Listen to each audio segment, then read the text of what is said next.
Okay. Alright. So.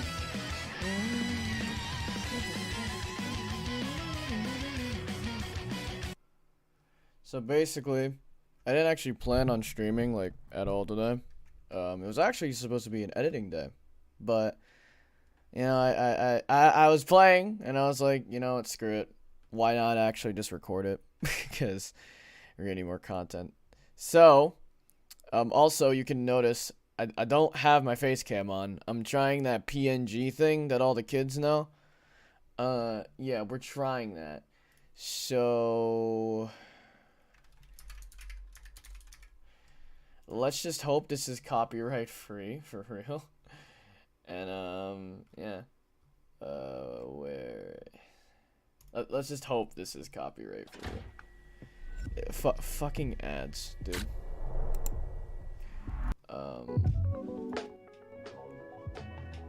Turn it down like a slim margin. Okay. And now we play the video game. I better not get called a PNG YouTuber though, because I'm not a PNG YouTuber. Alright, let's get that straight. I'm just trying this out once. And if you like it, I might do it more. I don't know. I'm just not in the mood to set up my face cam right now. Please become a VTuber. I mean, honest to God, like, the thing is, like, alright, it's no secret, dude. It genuinely is not a secret. I watch VTubers, alright? I love VTubers, genuinely. Like, VTubing's really fucking cool to me. I really like the... I don't like it because it's all, like, the anime stuff. Don't get me wrong, that's cool and all. Like, everyone likes anime or whatever. But, not everyone. But, like, everyone in that demographic. I don't watch a lot of anime. But I like the idea of, like, having a virtual avatar, like, cover yourself. Because then that gives people more, I guess you could say, leeway to, like, actually, like, become a YouTube content, or, like, not even like a streamer in general. Because a lot of people say, like, when a big tip that people give for, like, streaming and everything is to have, like, a face cam. Because that, like, brings you closer to your audience or whatever. But with VTubing and, like, virtual YouTubing in general, or anything, you basically just don't have to worry about actually showing your face. You can just have a virtual model. And it can be anything, really. You can be, like, a hot dude with an anime girl as your model. And people would like that. So, honest to God, Baby James, I'm genuinely not against the idea of having a VTuber model. I'm wholehearted, like, I'm so dead ass right now. I'm not against having that. It just costs so much money to, like, actually, like, get a rig set up and, like, animate it. It can be, like, $2,000 to just have a VTuber model. That's if you need it. I think it's 200, not 2,000 if you need, what the fuck did this do? I don't even know what this did. It costs a lot if you need to have it drawn and animated. Cause like that's the thing. Not only do you need to have the model animated and like rigged up to yourself, but you also need it drawn. So it takes a lot of effort to like actually get those things set up. But it's really cool. Like, it's something like a lot of people, it's not something a lot of people know me for liking or whatever, but stabilize. It's genuinely interesting. It's weird that I'm going on a tangent now, but like it's cool. I find it really cool. The whole process behind it. I don't care about the actual model.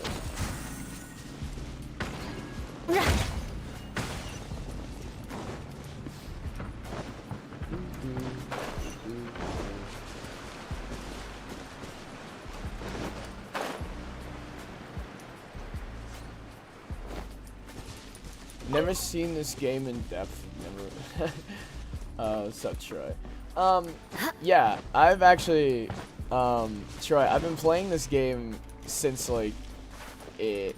I wouldn't say I've been consistently playing it since it dropped, but I've played it a lot since it dropped. I'm a big Genshin guy, yeah. I really like Genshin. That's just me. I know people have their problems with it, for justifiable reasons. Absolutely justifiable why people do not like this game. But I don't know. I've always enjoyed it. That's just me.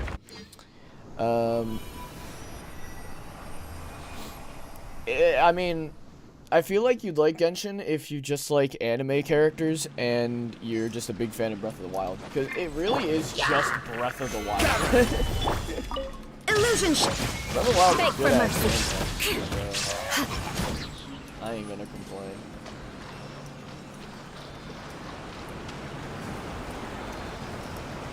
Oh Jesus, I forgot to do that. Where the fuck did you see it?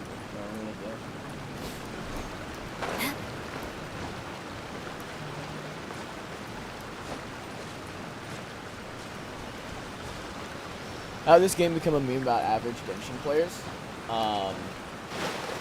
It's because fucking probably the community is weird. That's most likely. If a game gets made fun of, like half the time it's not even like the actual game itself. It's like the community around it. At least good luck doesn't rarely discriminate interact by with clan. like communities of any of the games I play because like I just don't want to be associated with like freaks in case there's like freaks in that community. That'd be my wild guess. Is that the community against stabilize, shine down, crush.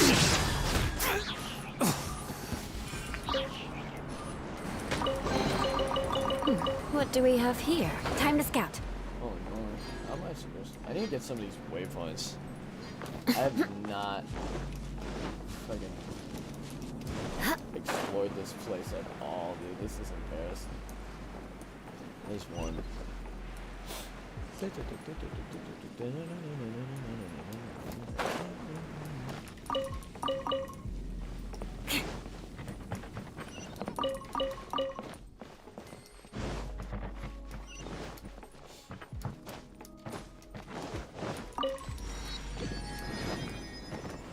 More speed. I'm sure you just missed it. We were having a conversation about VTubing. A full-blown conversation. Well, mainly me. Maybe James wanted to make a joke and it sparked a conversation for me.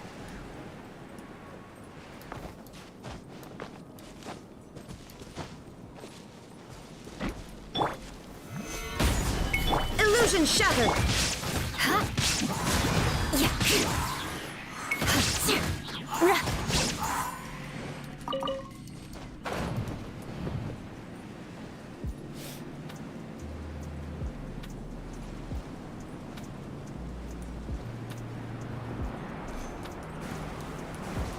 You come home tomorrow? Is it cause like your school's actually over, or is it just you're visiting?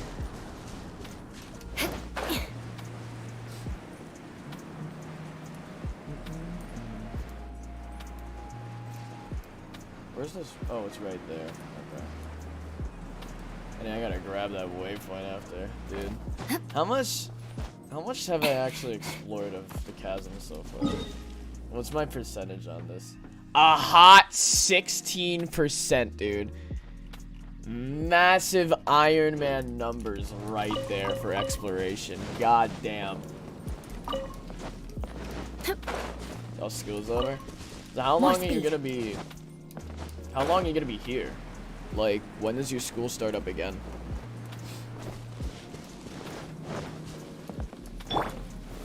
gather.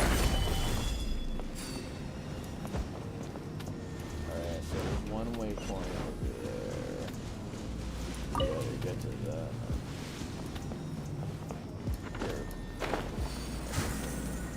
Where's the fucking... Oh, it's right there. Where'd it go? Oh, it goes upwards. So I'm gonna have to climb up there, aren't I?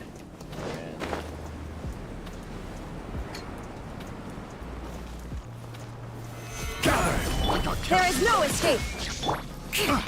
Shut up.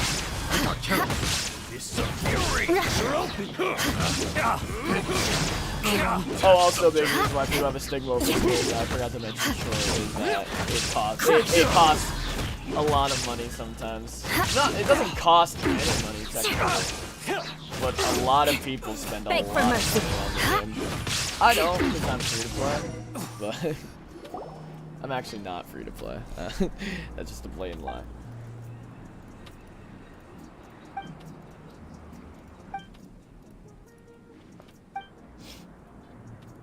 Until the end of August. Yeah, we got shit. We got time to do shit then. Goddamn. Yeah, I mean, I usually reserve my Smash streams for the weekends. I was actually thinking of streaming Smash today, but I wanted to play Genshin. Because I just spent like an hour recording a Smash video, so I wanted to take a little bit of a break. And then I was like, you know what? I'm just gaming. Well, I actually gotta. That reminds me, I gotta fix this because it's a bit wonk.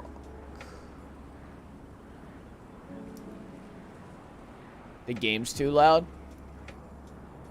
It might honestly not be the game, it just be my microphone. Because my microphone's like, why, hold on. Is this better? Hold on. Is this better, baby James?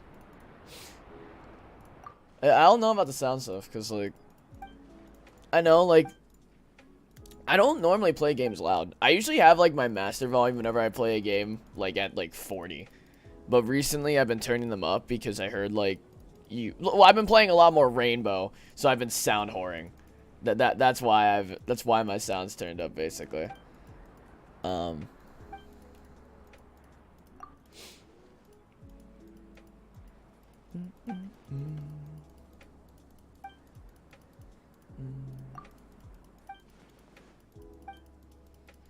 I'm not even reading any of this text. I've just been looking at chat this entire time. I don't even know, like, what the fuck's going on in this questline. I'm just exploring, dude.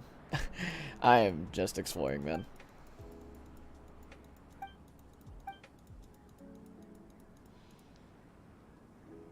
Sounds good now? Alright, dope. Yeah, I think it's because my mic is a lot more quiet. That, like...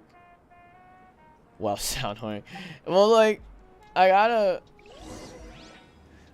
like, you know, put my all into the game sometimes, cause like, Solidify.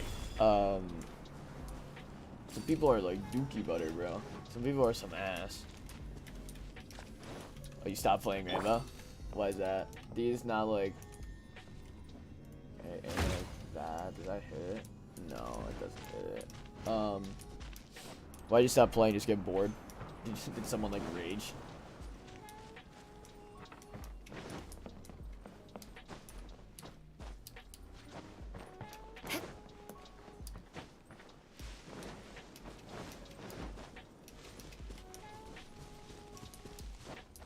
Maybe I have to wait for that little thing to drop. And I gotta hit this at the right time. Wow. Crazy. Does that hit it? I didn't even hit it. Bro. Bro. No fucking shot. Why the fuck did that not hit it? Bro. Time to scout. Alright, surely this one's gotta hit, right? There we go. There we fucking go.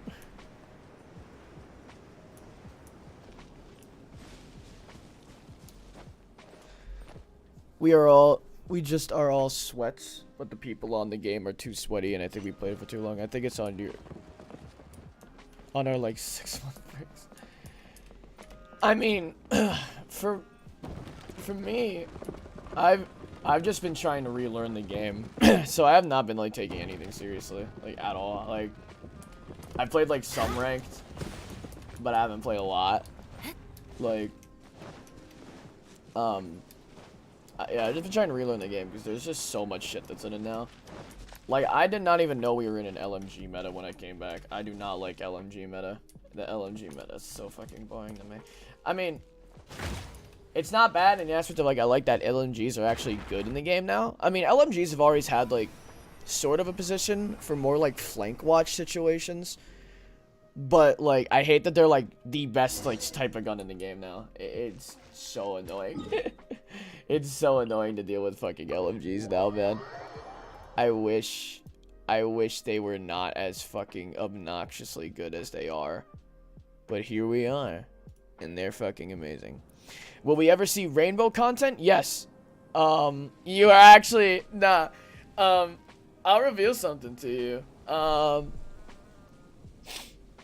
So basically, yeah, I'm going back into actually making some rainbow content. My editing style's gotten a lot better, so I was like, you know what, why not? I had to sit down and like record it with like my group.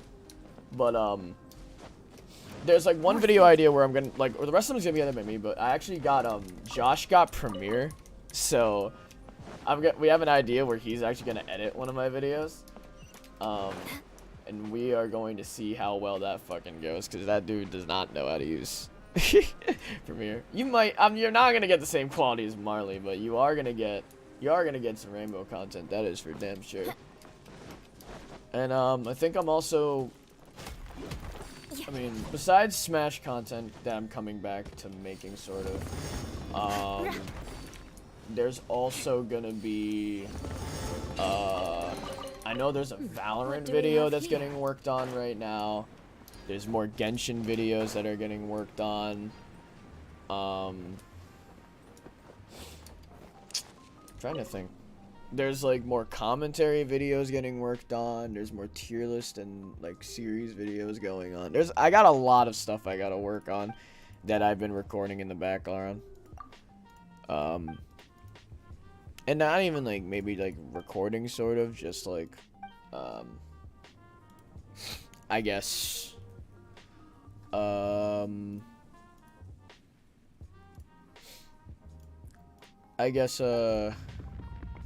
what's the terminology? Working on, like, I've been writing scripts for future videos and everything and all that. Yeah, that's what I've been doing. Long convoluted answer, but yeah, you are getting rainbow content. I know Cam commented that like on the last rainbow video that was released like a year ago. He didn't even comment on a rainbow video. I think he commented on like a video I made after my rainbow video, and I said like, yeah, I'll work on it, and I just never worked on other rainbow content. But yeah, no, they're in the works. I used to play a lot of COD S&D back in the day when COD was good. Dog, I wish COD was as good as it used to be, man. Well, okay, I don't think the modern CODs are bad. I actually liked Modern Warfare 2019, and I liked Cold War a lot. Cold War I found to be a lot more, I gave it unjustified hate, if I'm being honest, when it first came out, because Cold War came out very buggy, and it was developed during a time frame where fucking COVID was going on. So, I don't blame, I shouldn't blame them for the game coming out the way it did, but Vanguard has killed all my drive for anything Call of Duty related. Vanguard genuinely sucks. Like, that game actually blows. I don't know how they made Vanguard and thought it was okay. What do we have here? Genuinely despise that game. It is so bad. They can't even make good, like, cosmetic bundles for the game. Like, they fucked up on the Levi bundle. Like, how the hell do you even do that? You literally got copyrights to use other material that looks better than the material that you're using in your game. And you still fucking make it ugly as shit. I don't know how. Genuinely. I hope Modern Warfare 2, like the new Modern Warfare, like the Modern Warfare 2019 sequel that's coming out, I really hope that ends up being good. I genuinely do. Because I want to see COD be good again. I love COD. I mean, I was more of a zombies player when it came to COD. But, like, I still played a lot of the multiplayer. I was a COD kid back in the day. So, like, I'm so sad at the current state it's at for Vanguard. Because I've never been just so uninterested in a game from a series I actually liked a lot. More than Vanguard right now. I was so upset at Vanguard's launch. Don't keep me waiting. That I made a whole rant video on Vanguard itself. Like, that's how disappointed in the game I was. Cause like, come on, dude. Come on, man. It could have been so much better.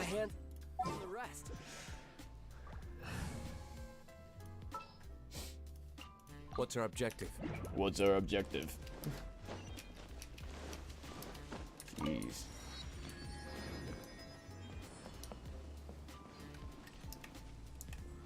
Would you agree that video games are a whole right now are lacking? I wouldn't say games themselves are lacking, because there are some great, like, hold on, let's Google it as an example. Like, there are some good games that have been coming out recently. Let's look up 2022 games. Like Elden Ring, fantastic. Probably one of the best games to come out, like, in a very long time. That was a very good game. Sifu was a good game. I heard Tiny Tina's Wonderlands is pretty decent. The Lego Star Wars game is actually really fucking good. Dying Light 2 is pretty decent. I'm trying to think of any other ones that are coming out in this time frame. Also, I'm very excited for Xenoblade Chronicles 3. I'm actually planning on doing a full stream, like multiple streams of me playing through the Xenoblade Chronicles games. The King of Fighters game was good as a fighting game. But like, these are all like the hype games. Like God of War Ragnarok's supposed to come out, Bayonetta 3. Like, oh shit. I don't think I think it's mainly just like, I've just heard a lot about, I can't fucking read right now for some reason. I just heard a lot of streamers complain about the current state of games. Yeah, because we're kind of, like, there are hype games coming out, but it's kind of dry right now. And a lot of the games that, like let's go to Twitch as an example. Actually, should I be going on the Twitch? I don't even think Twitch is allowed on YouTube, whatever. But like let's look at like the big games that are being streamed right now. So Apex, that's okay right now. Apex is doing all right. World of Warcraft, eh. Valorant is so, I have so many mixed feelings on Valorant. League's always been popular. Fortnite, I mean, that's Fortnite. Like, but then you look at this, like, why is this game up here as an example? I don't get why my fucking Adobe's do it. Is my Creative Cloud just updating shit right now? I don't want it to update. I genuinely do not want this shit to be updating right now. So I guess it just did it for me apparently. But like, Overwatch 2 is another big example of why people are doing that, because I don't even think Overwatch is bad. I don't even think Overwatch is a bad game, or Overwatch 2 is a bad game. It's just people are very disappointed in where is Vanguard. Lost Ark, like, I think it's mainly just a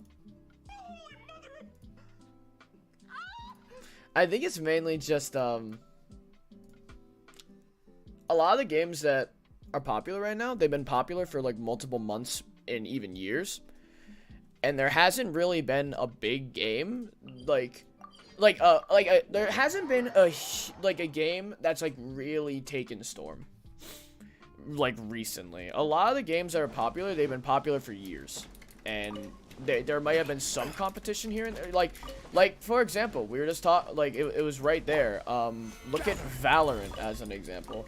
Valorant was hyped up to be like the next like Counter-Strike and like team-based shooter game. And while it's very popular, yes, it's nowhere close to the level of what it was hyped up to be. Like to be like the next, like, oh, I didn't mean to do that. to be like the next like huge shooter game to come out. It is huge, don't get me wrong, but Time to scout. it was supposed to be like a lot huger, a lot bigger, a lot more massive of a project, especially with the company working behind it, because it's the guys that developed fucking League of Legends, like probably like the most popular game of all time, at least in some people's eyes. So for that, for like no big games to really blow up recently, yeah, that's probably why it looks really lacking. And there's a lot of, there could be like some issues for like the games that actually do blow up. Like we are in a big pop culture, I like to say, for video games right now, where it feels like there's like video games, like they're not really like known for their stability over time anymore. I feel like video games now, and like how people treat them, they treat them more like pop music, where like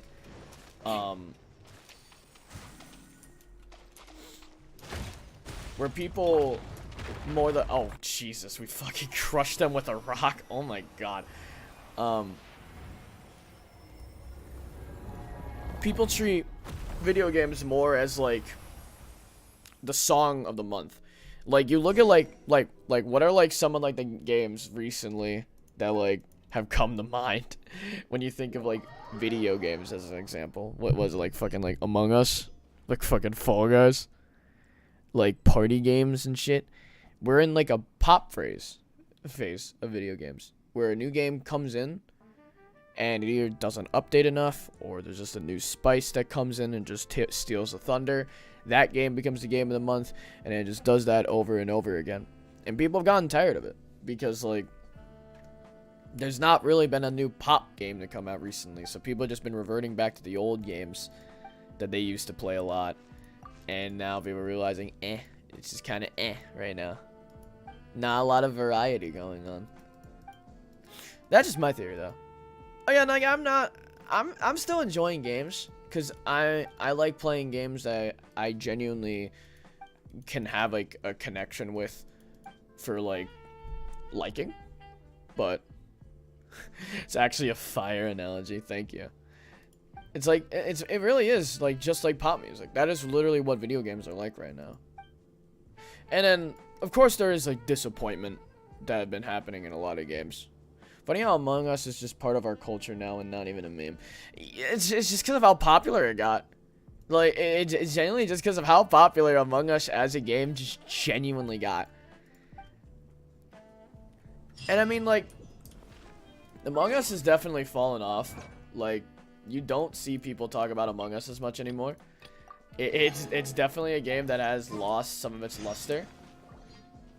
But you know, it's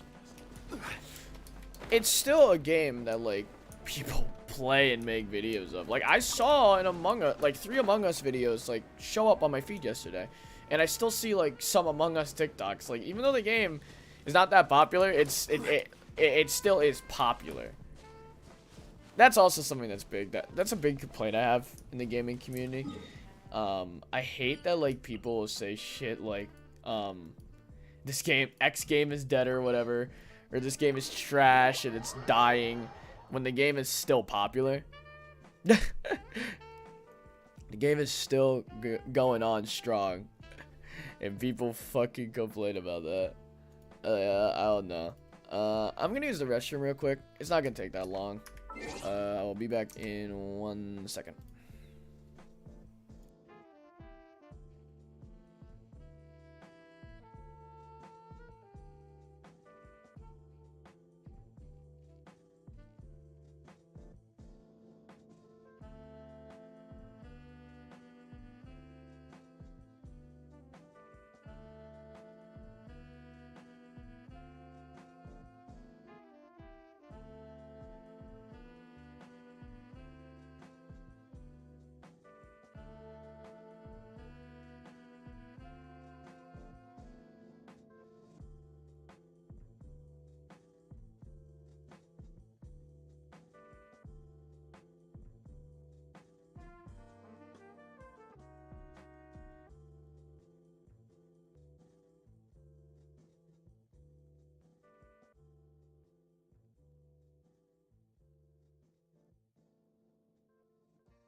Alright, I'm back. Speaking about COD, while I was in the restroom doing my business, I got a TikTok of phase sensor. And I honestly almost forgot of phase sensor was a person. So the fact that I got a TikTok of him, and dude, that I've never seen so much toxicity in one person in my entire life against phase fucking sensor, dude. Like, bro, this guy was going fucking crazy on him for no reason. Dude, he like did like a whole like fucking like essay on phase sensor's life and every fuck up he's had. I don't know why he did that. Genuinely roasting the shit out of another grown-ass man's life. I feel bad for Sensor, bro. I actually like phase Sensor. Oh, I can't even call him phase Sensor because he's not even part of phase anymore, right? I feel so bad for Sensor though. Like, he just like gets bullied so often. He just gets harassed. For what purpose, man? You ain't even do nothing.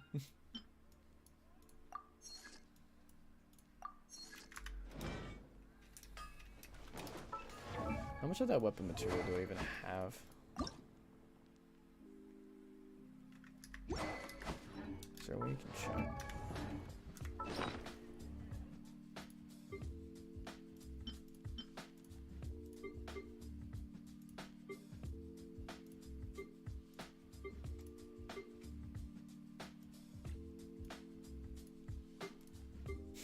Is there a way to check your weapon material?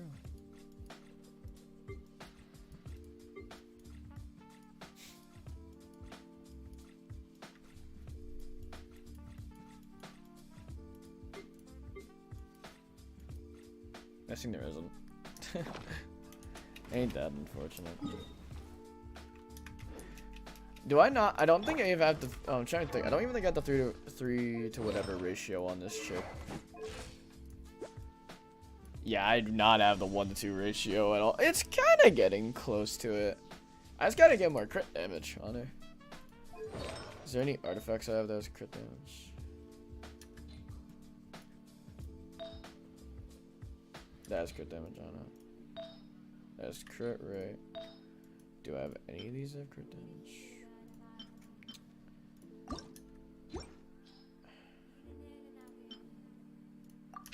I'll help a little bit with the crit damage. This is a crit rate one, but also has crit damage underneath it. And this is electro damage with crit rate. Okay. Alright, man. I understood that. What's the ratio now? Yeah, that's a lot better to me. 83. Well, hopefully if I level it up, I can actually get some crit rate on there. Hopefully. My Raiden is like the only character I have in this entire video game that like I actually have decent artifacts for, I feel like. Oh, actually, her and Eula. That is also a big reason earlier, Troy, why people have a bit of a stigma for this game. Is because it is incredibly hard to actually level up some of your characters in the late game. This game takes like hours to fucking just flat out hours to fucking grind out. How long am I streaming today? It really depends on how I feel. I have work tomorrow, so like I'd have to, if I did stream for a very long time, I'd have to end around like 10 or 11. If I didn't want to do that though, I'd probably stream this for a little bit and just stream again later, honestly. Should place my hammer. Why know how long I stream for? Shut up.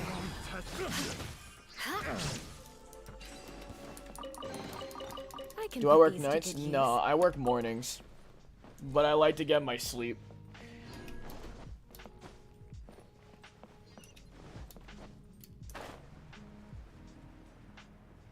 You're applying to work nights with Ricky? I work at the same place as Rick.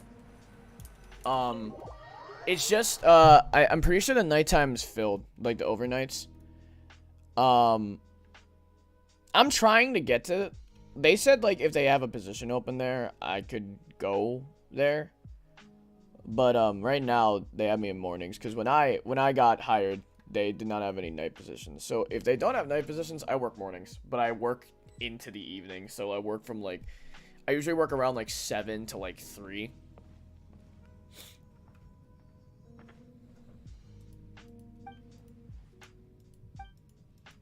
Boom, boom, boom, boom, boom, boom.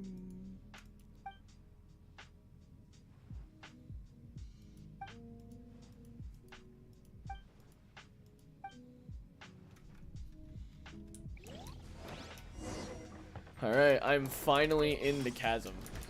I have finally made it into the chasm, man.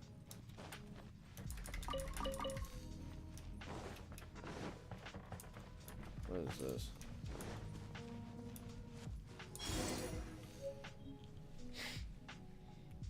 Lumen Spire would appear so close to the surface. Oh, this is the level of the light shit. I remember that. I remember she told me that.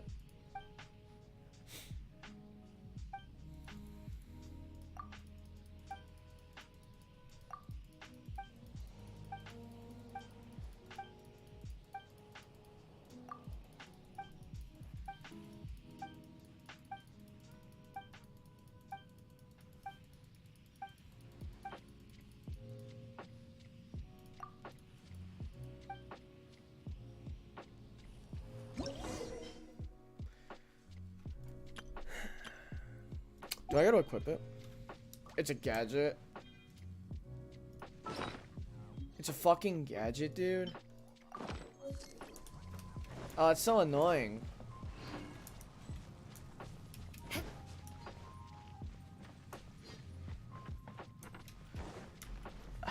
I'm actually annoyed. Okay, so that level. Oh, so if I grab those, okay, that gives me light. And then I can run over here. Light these up for the chest. Dope. Cool. What do we have here?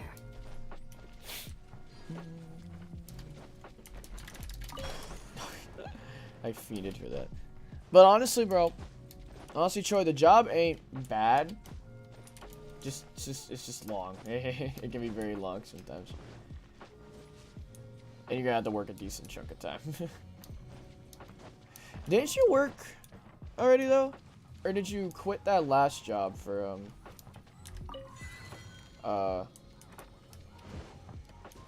you quit that last job because you went to college? Stabilize. Oh shit. There's a big I boy. will have order.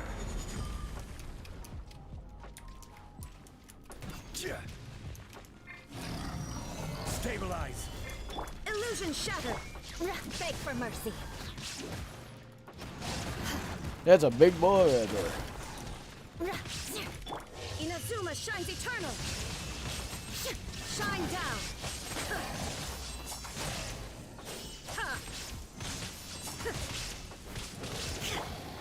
Stabilize.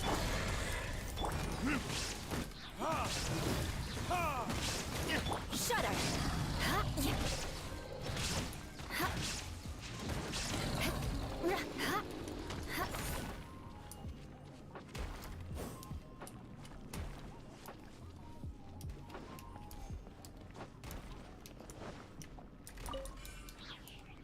I love my first job, so this one is for money, but my other job I'll continue because it'll keep me sane as I enjoy it. Wait, so you're gonna be working like 2 jobs? Because you're working 2 jobs. That is the fucking Sigma grind stuff, dude. That is a grind right there. Like this.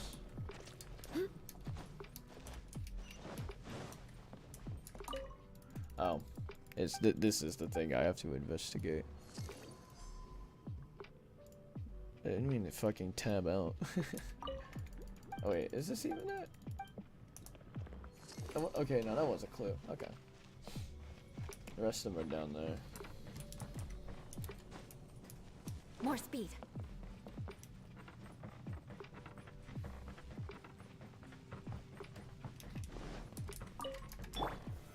Solidify. Grinding over this number. Yeah, get your money up, bro. Okay, get your money up, not your funny up.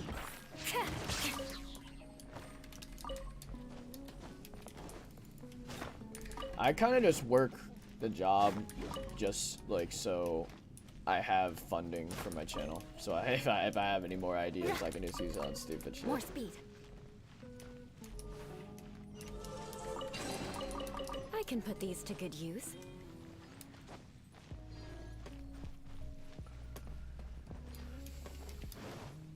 And food.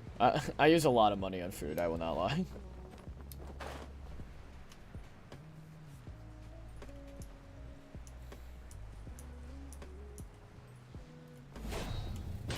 There's no end to this. There is no escape. Crush. I wasn't done. Finally done. What's that? Oh, that's a time trial up there.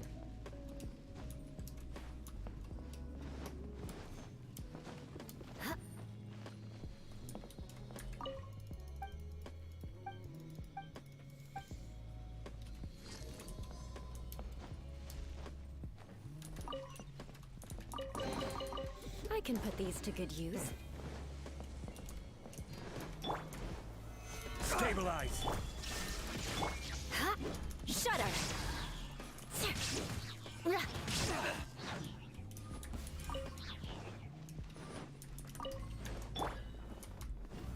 Gather.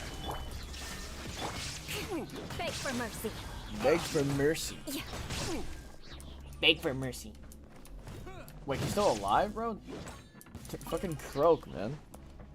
You gotta know when the fight is over.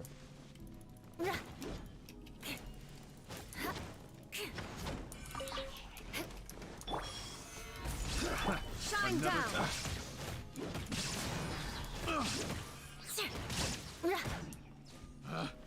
Picked the wrong test subject. Where is this fragment? It's probably up there. Probably. Most likely.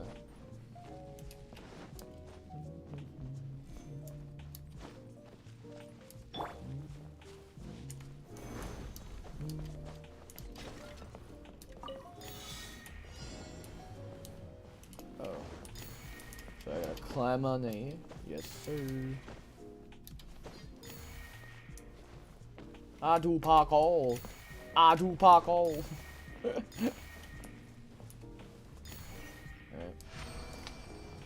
And what type of chest is that? Oh, is that an exquisite chest? Oh, I'll take that. That's a W right there. Stone Is another man's gem. Another chest over there. Oh, I don't have a light. I don't have a light. Can't hit it. Oh wait, there's a bug over there. Stabilize. Oh wait, the Noctis Jade filled it up? Okay. Okay. Ooh. One man's stone Is another man's gem. Solidify. There is no escape. Shudder. Yeah. Should replace my hammer. He should replace his hammer. Stabilize. Shine down. Crush.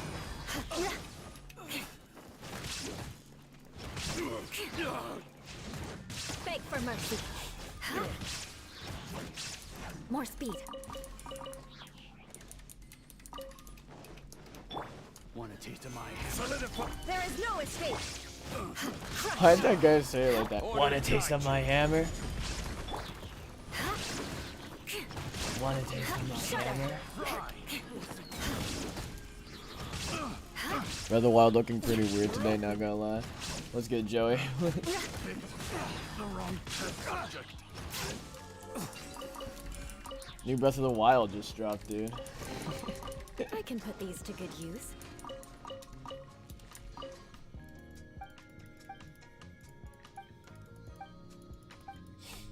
There's a little gemmy. There's a little gemmy up there. Gotta go grab that little gemmy.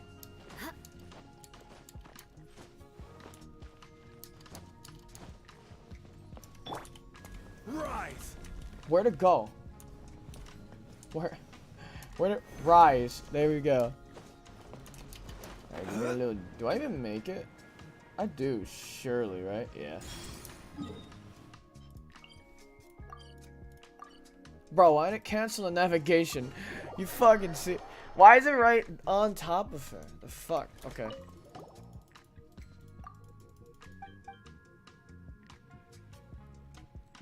Yeah, it's pretty fire. New Breath of the Wild just dropped, man.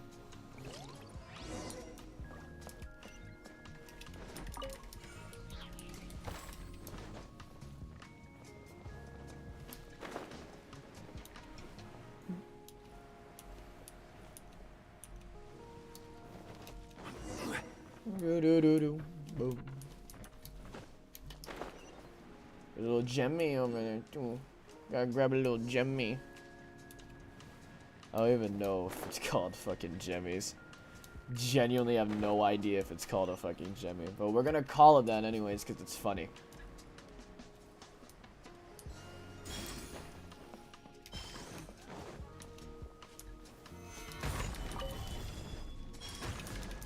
Did I just kill a squirrel? Why is there just a piece of raw meat there? Beg for mercy. Pause.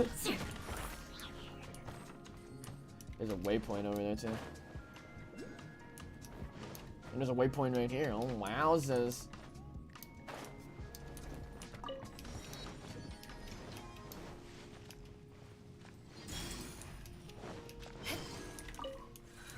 More speed.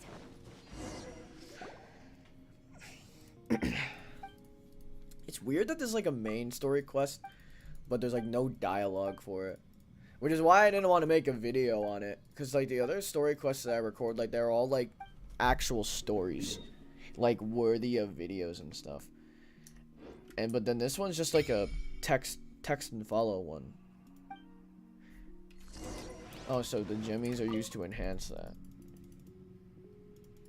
Do I have enough gemmies to enhance it? I need 8. What the hell?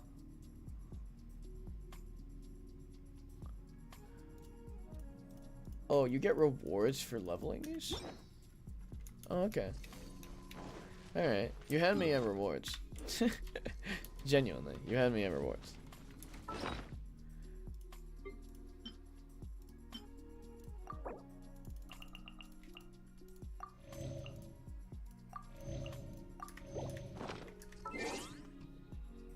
You know, my character just ate food. And it reminds me that I need to eat food. So maybe I should order something. I don't know. Oh wait. Can we walk on that rope? Do you think we can walk on that rope? Quake!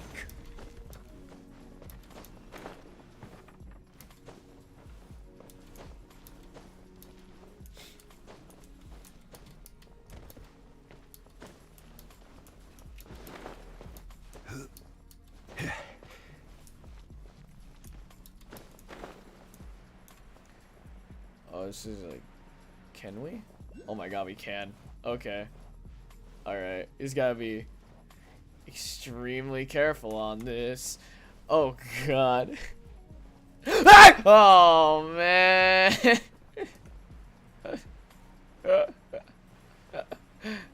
I said we had to be extremely careful on it. Alright. No. We're getting this tightrope done. I'm doing this tightrope if it fucking kills me. Where is it? There it is.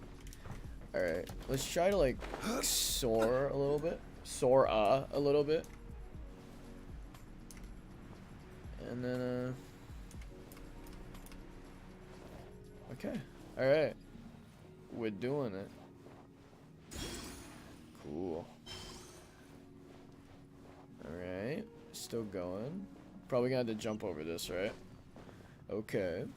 And there we go. Waypoint done. We also can get the gemmy over there. Oh, there's a Sealy. Very nice. Very nice. Oh! Solidify. Shall be punished. Wait, I knocked Shine her down. up. Now you shall perish. Where are you? I will have order. Solidify. Crush. Yeah. No. Beg for mercy. Yeah. This body belongs to ice. I hate her dub voice so much. I hate that fucking enemy's voice so much. It grates my ears sometimes.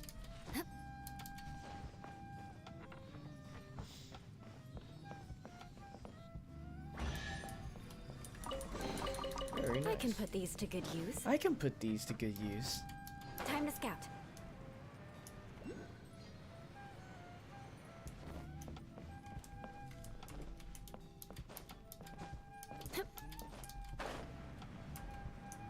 Where could this gem be? It's right there.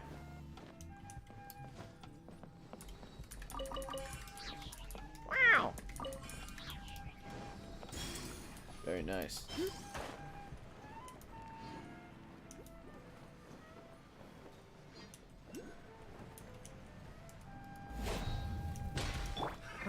Another test. Solidify. Another There test is no subject. escape. Inazuma shines eternal. Should I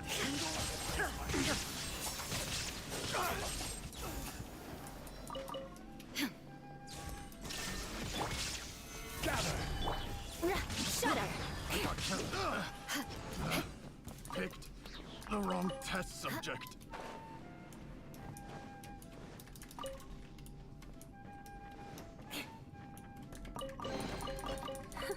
At At least good luck doesn't discriminate by clan.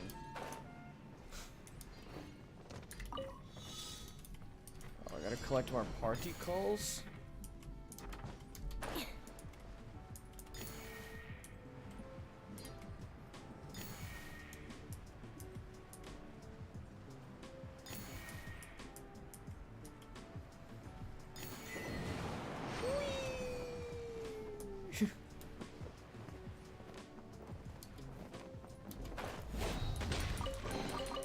I can put these to good use. How many prima gems are we at? That's a lot.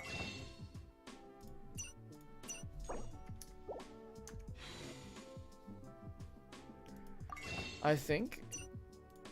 Oh, we're getting close to a 10 roll. If I buy these.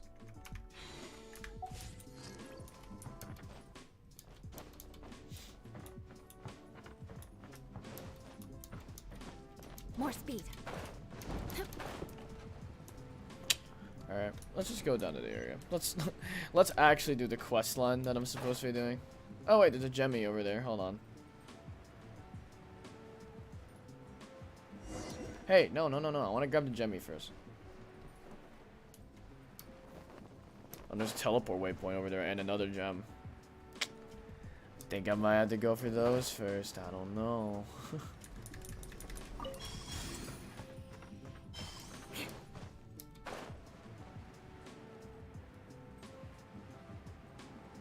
There's another gem down there.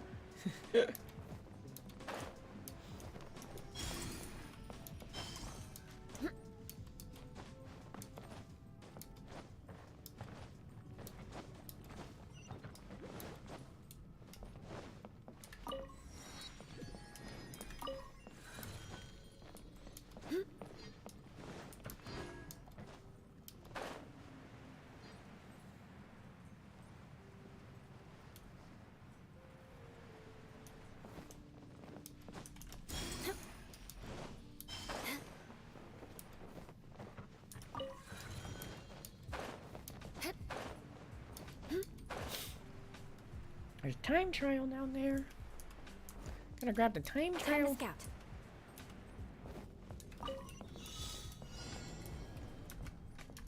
Fuck. You played child. You played child. Come on, don't keep me. Duh. Yeah. I missed that. Yeah. Yeah. Let's go. Let's go. I'm a COD player. I'm a shooter gamer. All right, now we're talking. All right, now we're talking.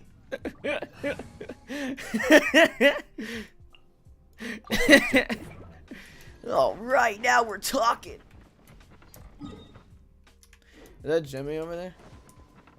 No, that's just a light thing. I guess it's a light thing. Now we're talking.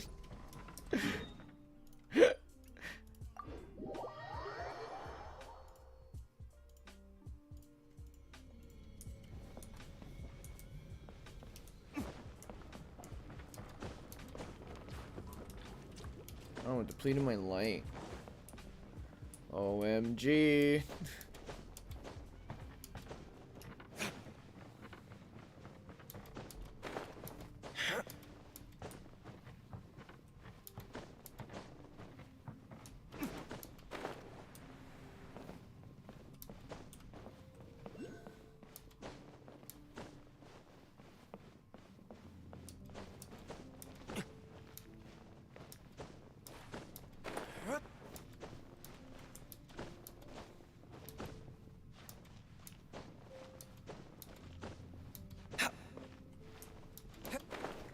We gotta grab this gemmy. Gotta grab this gemmy. Oh, I gotta go on the wood over there.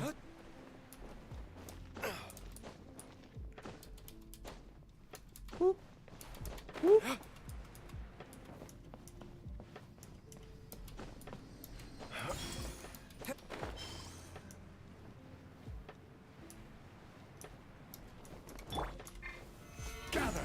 Shine down. You beg for mercy.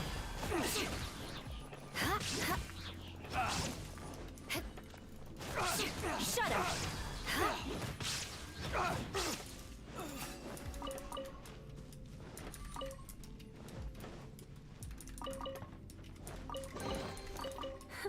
At least good luck doesn't discriminate by clan. At least good luck doesn't discriminate by clan. Why do we walk up to her like that? The fuck? Why do we walk up to her like that?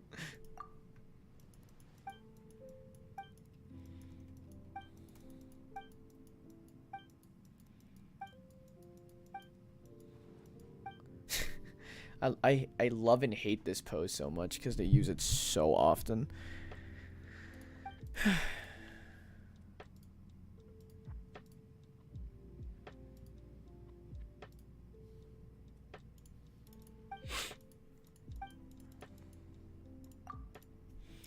Do I want to order food? Because I'm mad hungry, and I'm not in the mood to actually cook. So do I want to order me food? Bro, I'm actually pissed because so the main food app I've been using is DoorDash, right? Big DoorDash kind of person. I used to order Five Guys off of DoorDash. But then they took it off of DoorDash. Five Guys no longer is on my DoorDash. And then I think, I don't remember what app it is. I think it's Uber Eats. I think Uber Eats. Yeah, actually no, it's owned by, not owned, Aristocratic but etiquette I can is only all get it off just of for Uber show. Eats now. Just smile and nod along. I was forced to learn all of the rules by heart, but even I don't take them that seriously. Taco Bell stream, not doing that again. I'm not doing the Taco Bell stream again. Fuck that. I literally got ill from the Taco Bell stream. I had to call out of work because of the Taco Bell stream, baby James. Knights and aristocrats share the same cultural heritage, but the knights had enough sense to do away with all the superfluous detail. Mr. Beast Burger.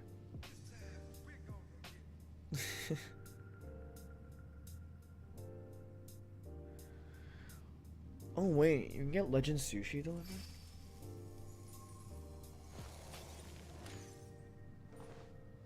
Bro, low key, I kind of want sushi.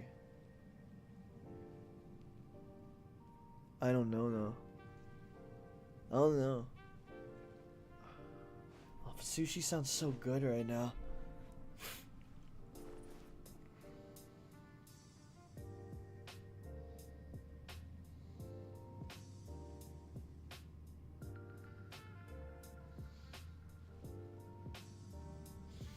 The only thing about sushi though is that like I gotta like Aristocratic etiquette choose. is all I gotta just for choose show. carefully which one I Just want. smile and nod along. I was forced to learn all of the rules by heart, but even I don't take them that seriously.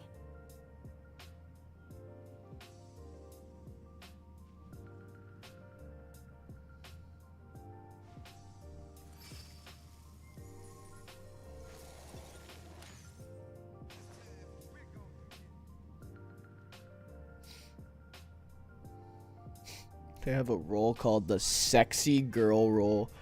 They really got one made after me, huh?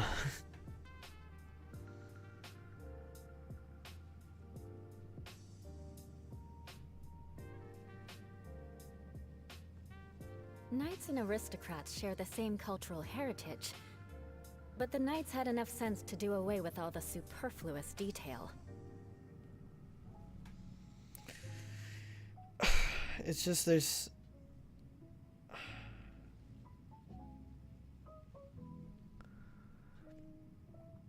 I just hate it because, like, if I want sushi, I have to be very selective in what I get. Because, like, dude, it sucks having a shellfish allergy. Genuinely, having food allergies fucking sucks. It, like, nerfs your... Especially for me, because not only do I have a shellfish allergy, I have a peanut allergy. So, like, I have to be so selective in what I eat. And it's so fucking annoying. Because all this shit has like crab in it. Like all the good ones have crab and shit. It's really pissing me off.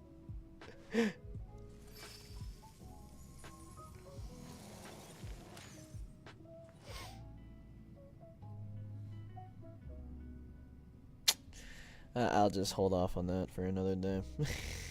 So annoying.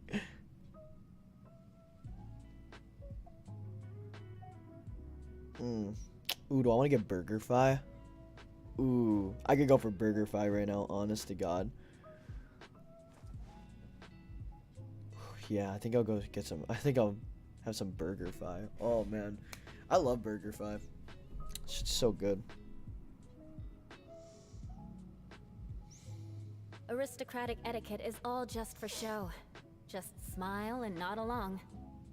I was forced to learn all of the rules by heart, but even I don't take them that seriously.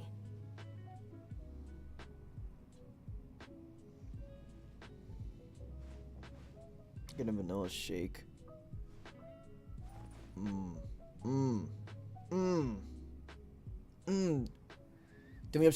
me up nice. Dude.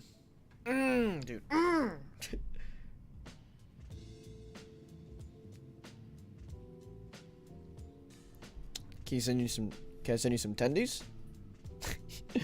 Where you want your tendies from? Oh, dog, this is so expensive. Oh, dude, this is so expensive. It is fucking 40.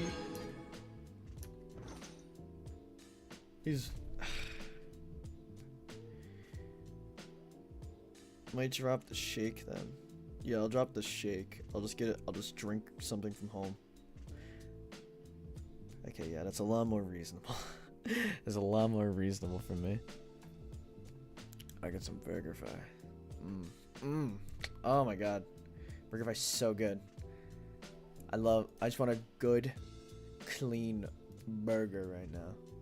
A good, clean burger would satisfy all my needs. Oh my god! I love burgers! Fuck! Sorry for screaming.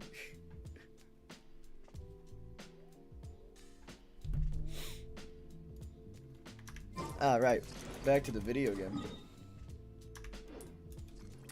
Oh, and I think we can level up my light now.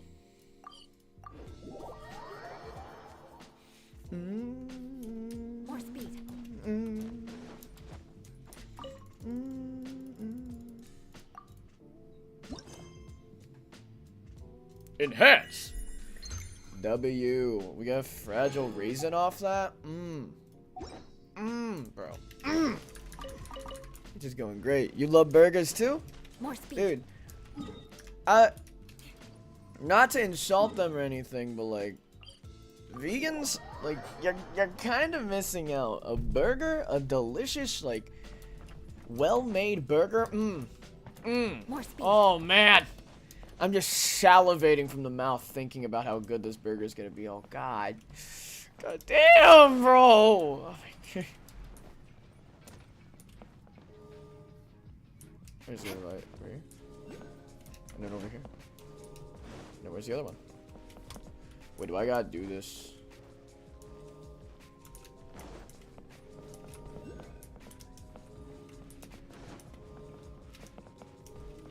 Or do I gotta explode? Whatever, man. I guess I can't do this one yet. Alright, let's do the rope. Gotta climb on the rope.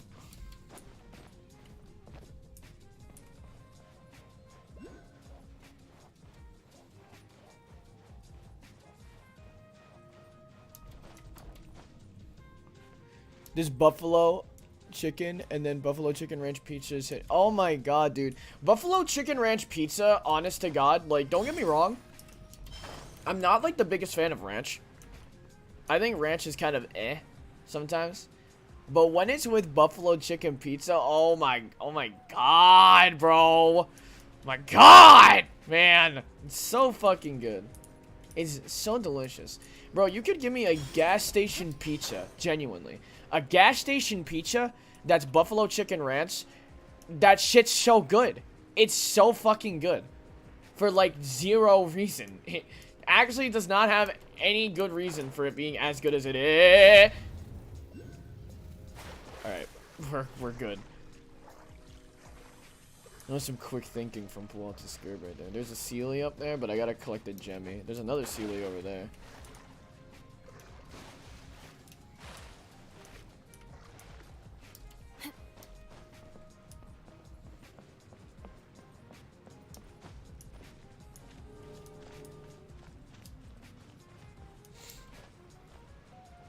What's that?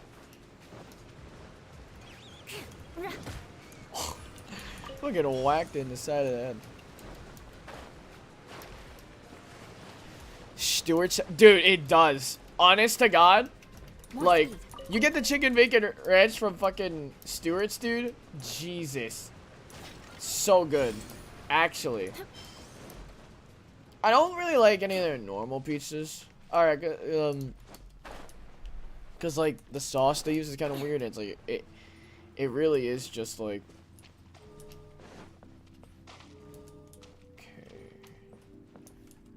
Wait, so if I do I need a... Oh, yeah, so I'm gonna need to level it up so it gets bigger. Okay. And then the Sealies. Yeah, I'll just do those Sealies later then, because I can't actually do that. But the buffalo chicken ranch pizza at Stewart's is so good. Honestly, dude, like, Stewart's low-key has some, like, decent food. I'm not gonna say it has great food, because it doesn't have great food.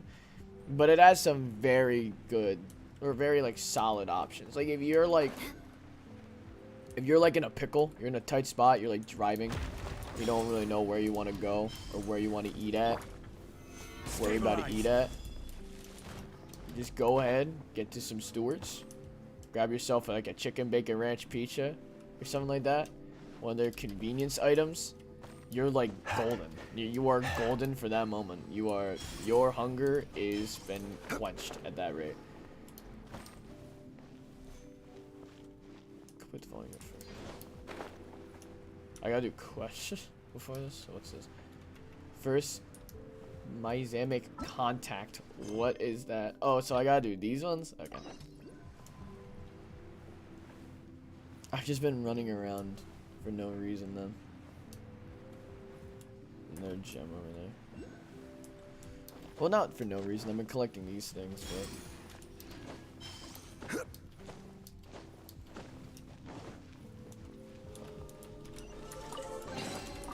Certainly worth the extra mile.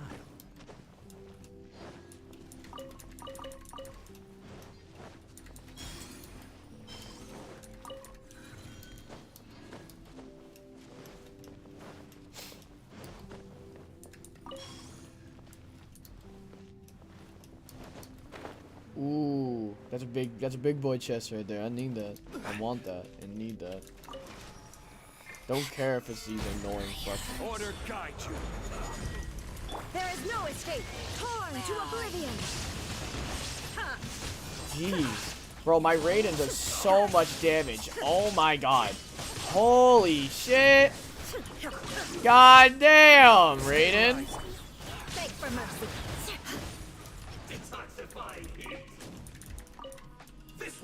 God, bro. Whenever I see my damage, Crush. whenever I see my damage go off, it's just, dude, I hate this fucking. I'm killing her. Nah, I gotta kill this fire guy first because he's almost dead. Illusion shattered. Beg for mercy. Dude, I hate this shit. She doesn't even do damage. She just traps you, and that's stupid. So dumb. Stabilize. There is no escape. Crush. Like, bro, you're just annoying. You're just annoying. You're not even that difficult. Mirror images. I'm gonna beat the shit out of her. I'm amping up all my damage just so I can do so much damage in one go. I'm sick of her, and then she just runs away. I'm sick of it. Annoying little bug. Verdict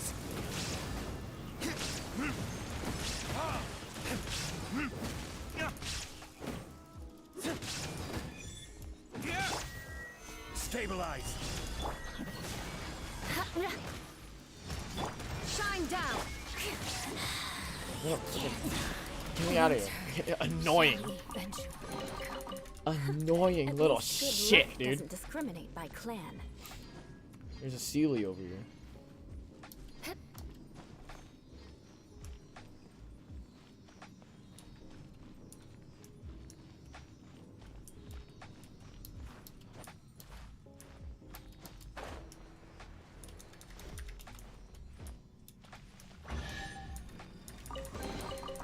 I can put these to good use. Whoa. Okay. Let's find this waypoint now.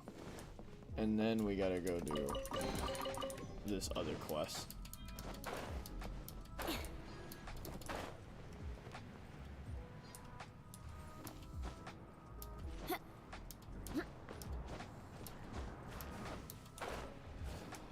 Oh, the wolves are here? Oh, no. I hate these things. This is order. There is no escape. Now you shall perish.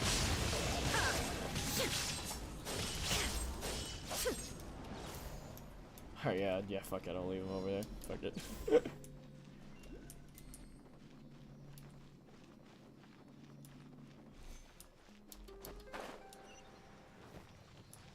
I do need to knock this jade. I actually don't need to knock this jade, but I'll just take it anyways. So I can use it for future uses later on. Unsolicited, and all the more valuable for it. Unsolicited. And all the more value for it.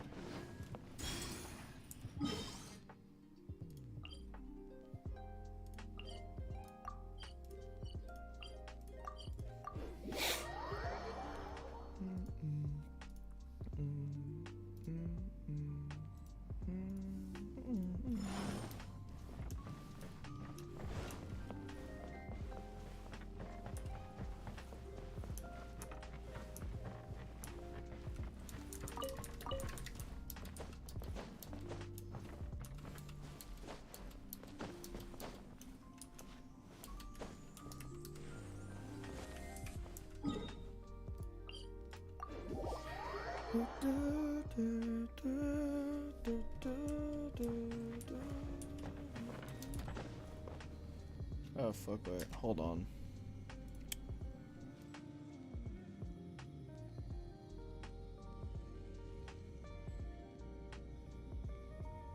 Every journey has its final day. Don't rush.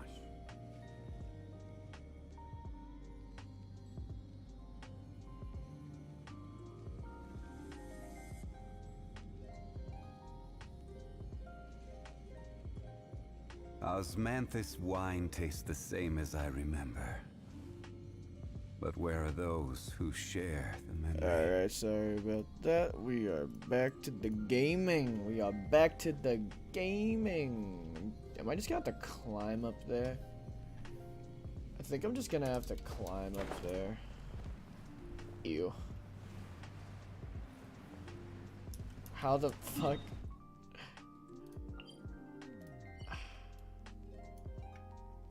Yeah, am I just gonna have to climb up there?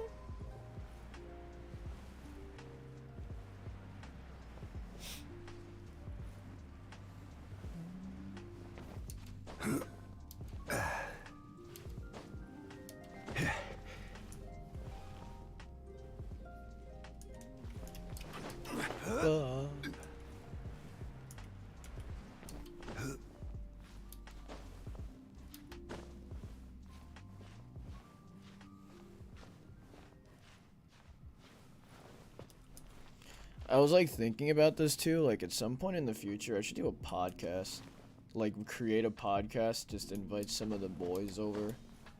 Sometimes just get the podcast rolling. Get some good shit going on.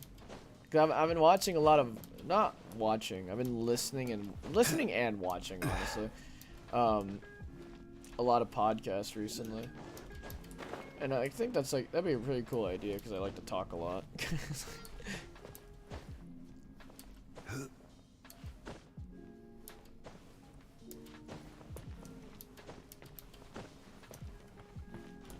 Want a taste of my hammer? Solidify! Shine Want a down! taste of my hammer? Shut up!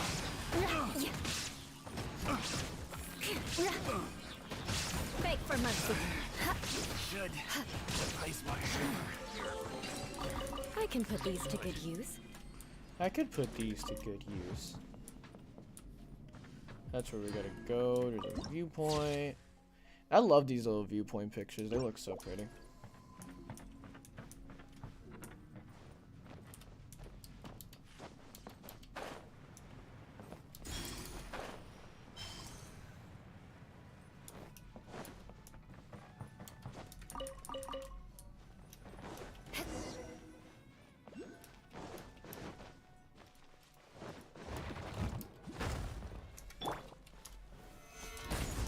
Illusion I'm shattered. gonna beat the shit out of this tiny ass slime.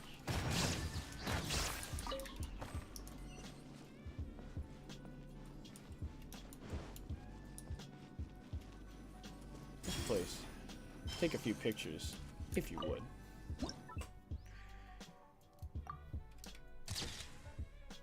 Cool.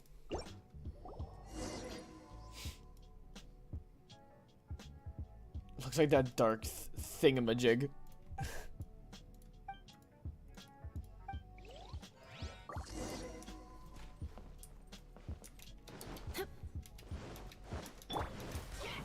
Stabilize! Torn to oblivion.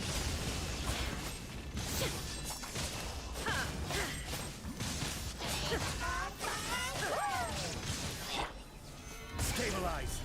Shudder. I don't think this reaches the other one. Oh, no it didn't.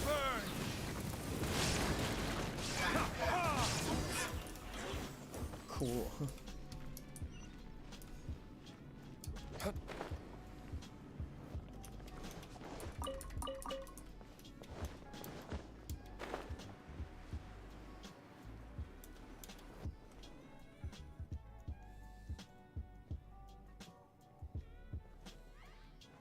Oh, it's an actual cutscene. Oh! Oh, shit! Wait. Oh, yeah, I forgot she's in this quest line.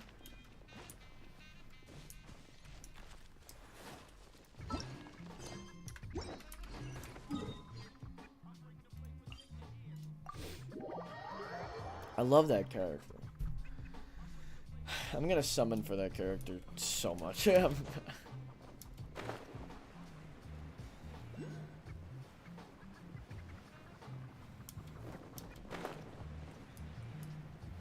Human trafficking. Want a taste of my hammer? Oh, what the fuck? What happened to that filler? Crush. Oh, I did illusion shatter them. Beg Jesus. for mercy. Did 11k. Oh my god. Oh my Jesus. You just gotta calm down. You just gotta chill out. Beg for mercy. There is no escape. Try.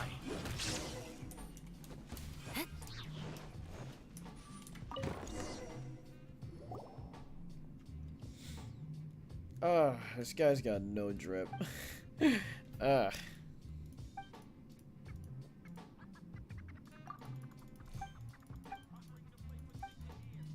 just realized what's in. Look at the first 4 letters of his name, chat. Look at the first 4 letters, man. Come on, bruh.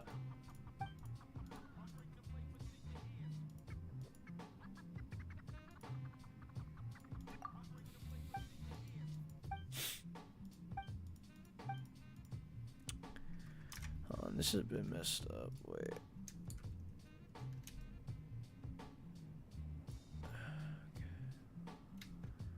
Alright, it should be a bit better. There's a bit of a little glimpse in the background of the gameplay over there.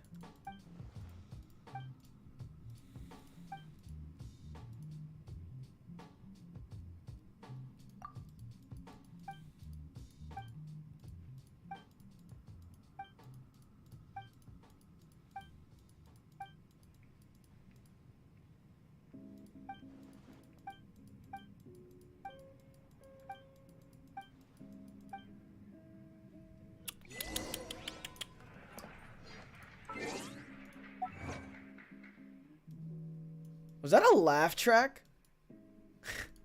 Oh, that's from the song. Oh, I thought they made a joke in game and it played a laugh track. I was like, what the fuck was that?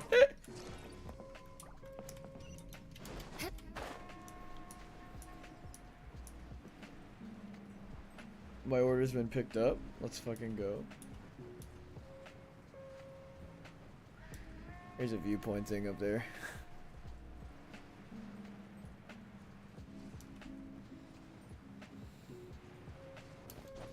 More speed. What's the what are my wishes at? We have enough for 8. We do. We have enough for a 10 roll. Are we ready? Are we ready, boys and girls? We got a 10 roll. We got a 10 burger.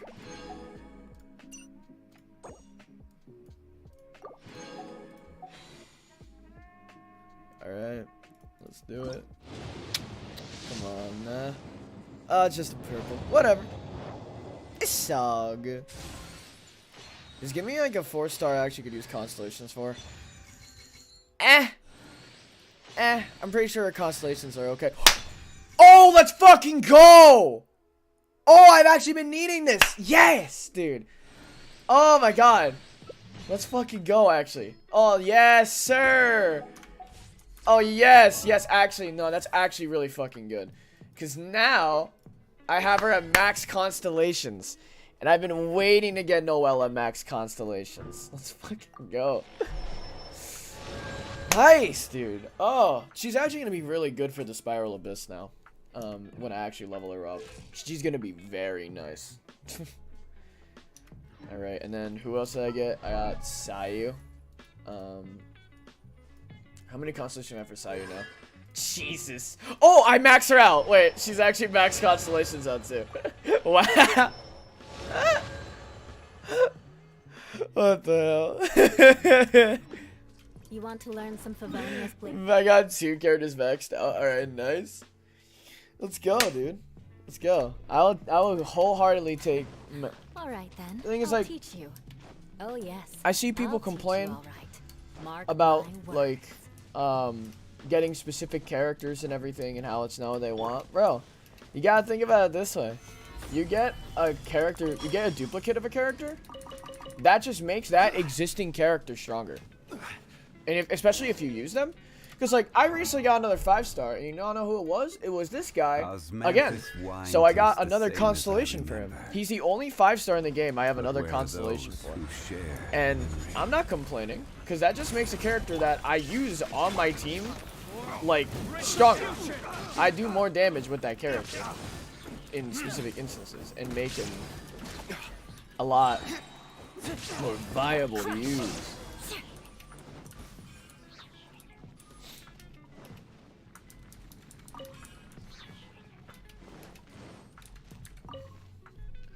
So I'll wholeheartedly take that. Yeah, that's the thing about a lot of the 4 stars, or at least some majority of the 4 stars that like I want to use. I'm pretty sure I have to have like decent constellations on them. The only 4-star, there's only one 4-star in the game that like I don't even know why I'm saying this because I don't expect any of you guys to actually play this game. There's only one 4-star in the game who I genuinely recommend you actually don't max out constellations for, and that would be where is he? Where is he? That'd be Bennett. Bennett is the only character in this entire game who I will wholeheartedly say like you actually like throw the game if you max constellate them. There are some characters who I actually debate on how good their constellations actually are because of specific circumstances. And that like really depends on like your team comp and everything.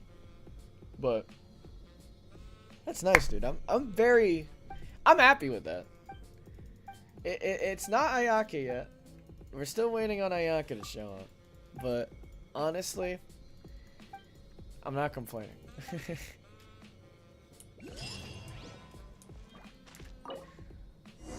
So I need to get these keys. And then I can, yeah, I should be able to do this quest now.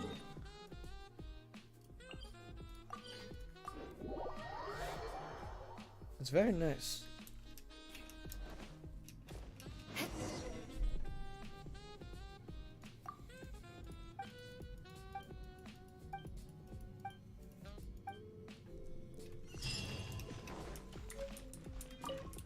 Oh, really? Hold on. Let's talk to her.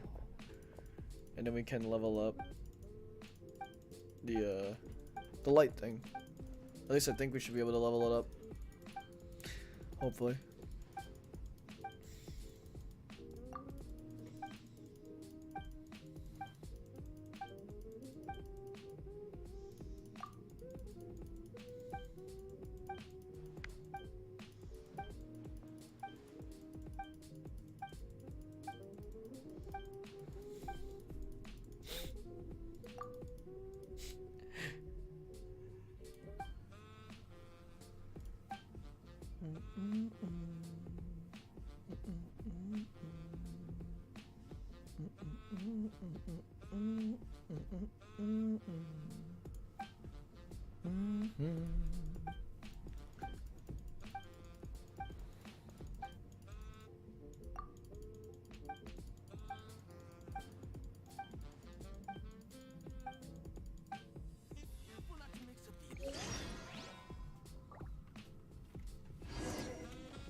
We refine it. Yes, sir.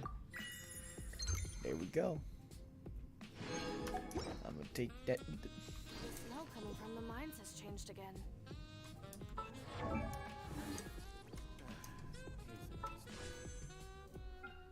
Let's do these 2 wishes. Why not? Because these are like literally throwaway wishes. I do not care about this banner at all. Aristocratic etiquette is... How many hours of gameplay are in this game? Oh, there's a lot. It is a lot of hours.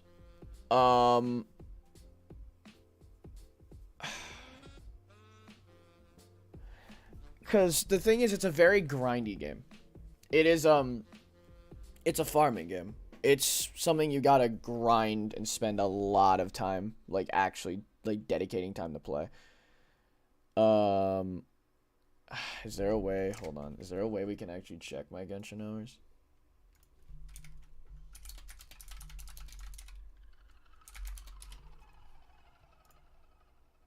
Okay, we can, okay, wait, oh yeah, we can go into Hoyo Lab.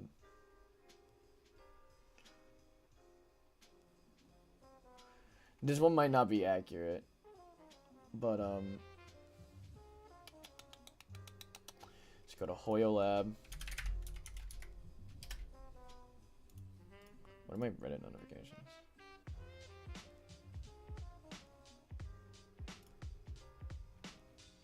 shit. Whatever. We'll log in.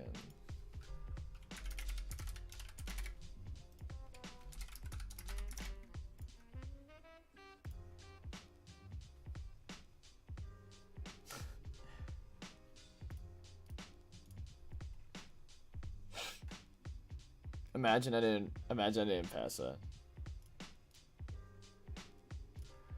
I have so many notifications. It was it information management? Wait, it was. Account details where you can find days active.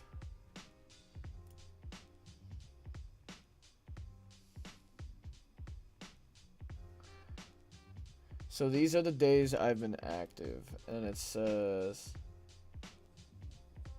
So let's, yeah, it's like, what will be the math here?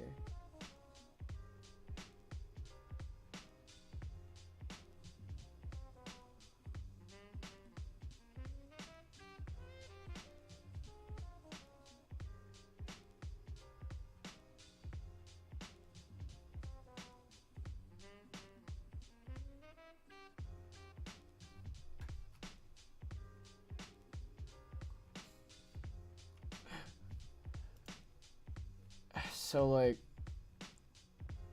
what would I do? Zahan, how many hours are in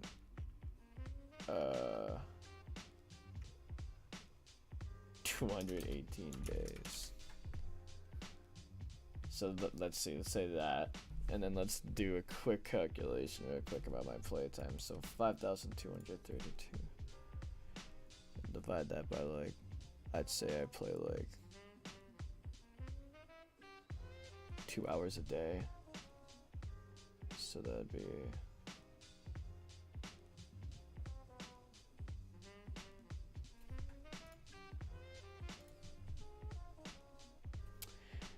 I feel so stupid right now.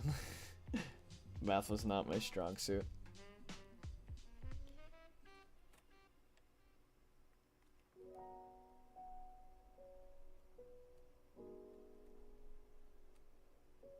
So I have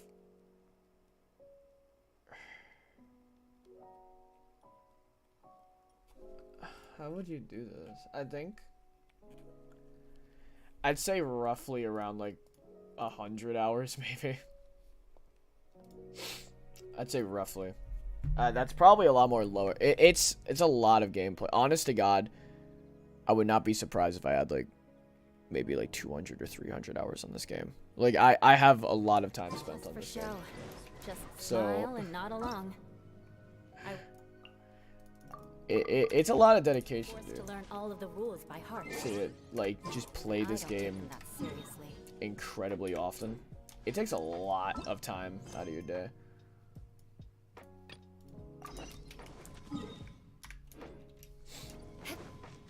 Because there's a lot of daily stuff you gotta do, and that doesn't go into how long you actually have or not how long, how many, like, let's say there's like an event going on, there's your daily stuff, there's the story quests, there's a lot you gotta do.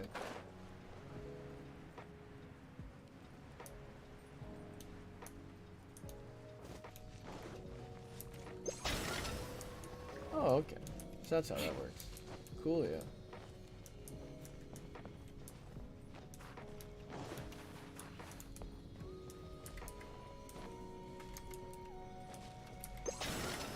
Oops.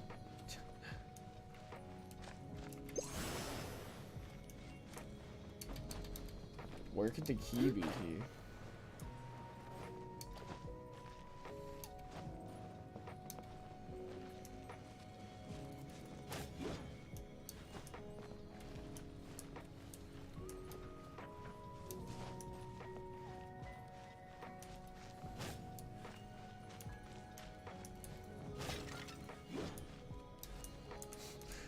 Am I dumb?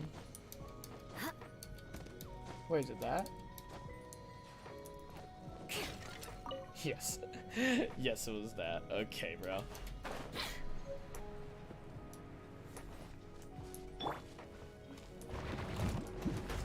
Gotta head out. Yeah, thank you for watching, my friend. Yeah.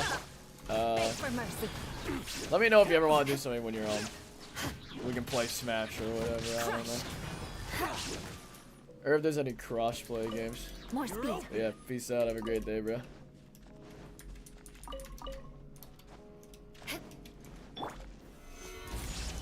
Illusion shattered. Shudder. I can put these to good use.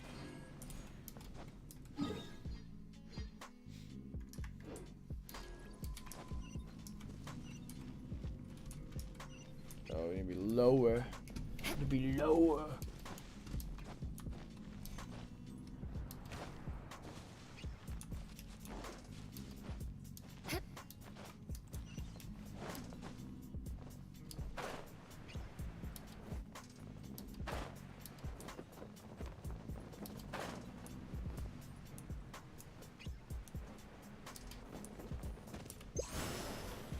Huh? Okay, whatever, bro. Time to scout. There's a little crystal. And Jemmy.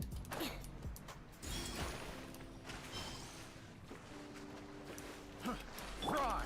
I will have order. Stabilize! Inazuma shines eternal. Shine down. Replace my hammer. I just murdered all of them. I literally just Take murdered them. all of them. I have, no need. It's not up there this time. Wait, there's a fly. Oh, where can it be this time? Oops.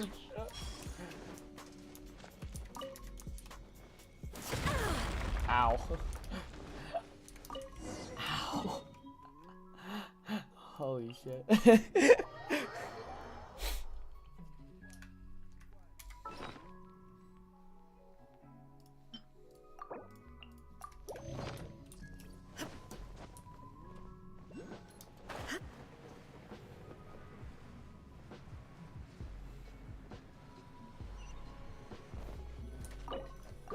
Open sesame.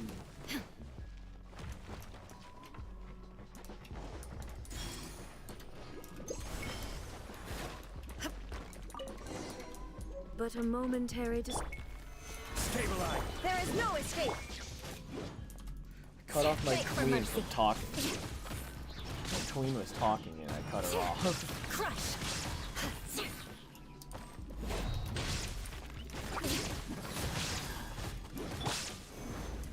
This is I wanna ult order. him. We're gonna ult him. Solidify! Shine down.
Unmoving essential oils.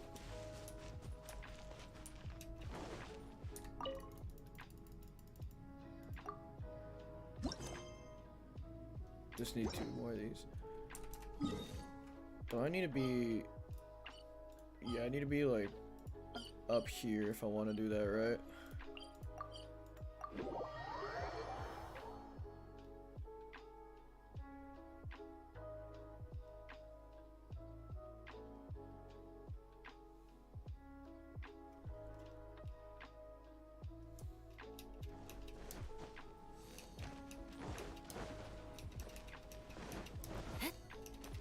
More speed.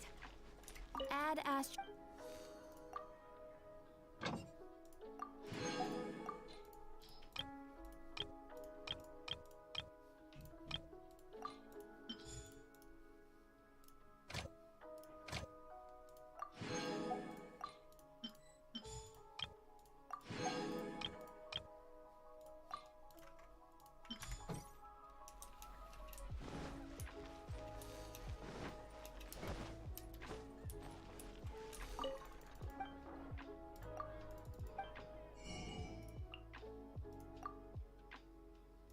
Oh, I get discounts?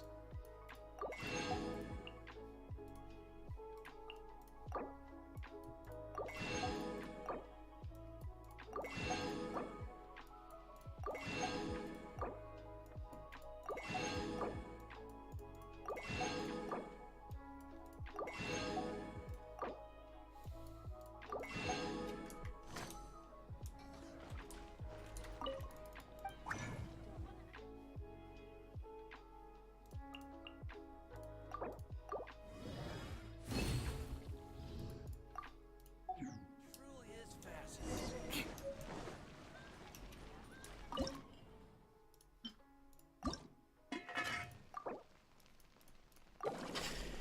There's a lot of chicken.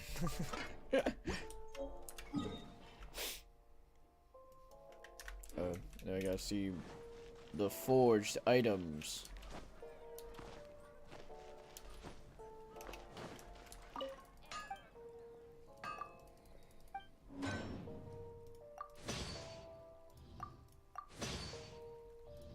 Coolio. Alright. Oh shit, my food's almost here. Alright, we're gonna go back down to the chasm.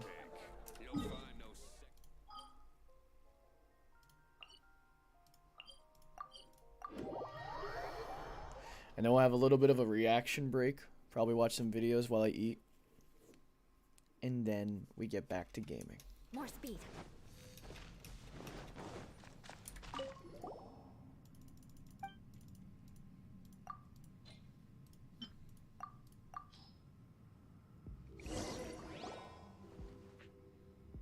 He looks so concerned.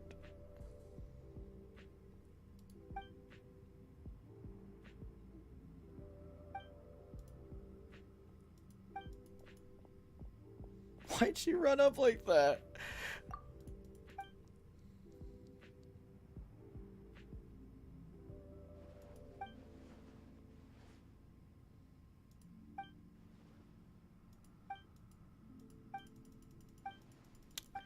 This argument would make a lot more sense, to be a lot more enjoyable to see if they were actually talking.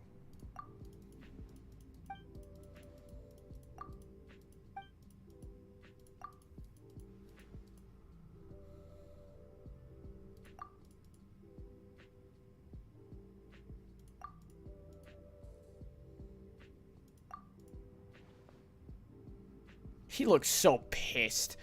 Holy shit, I'm screenshotting that.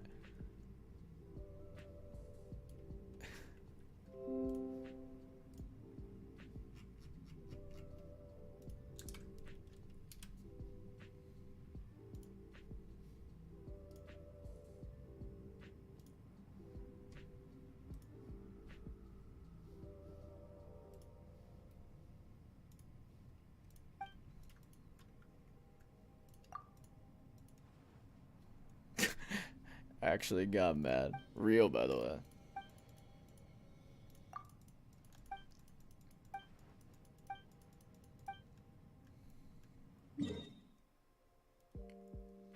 There's more that's been discovered. Wow.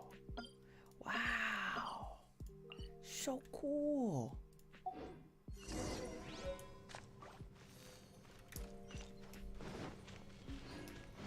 Alright. The food is here.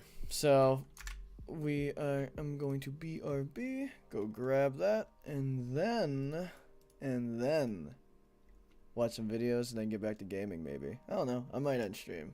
It depends on how I feel. Be right back.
Alright, so now we are taking a slight break from the game because I gotta eat. So we are going to watch funny YouTube videos. Not even funny.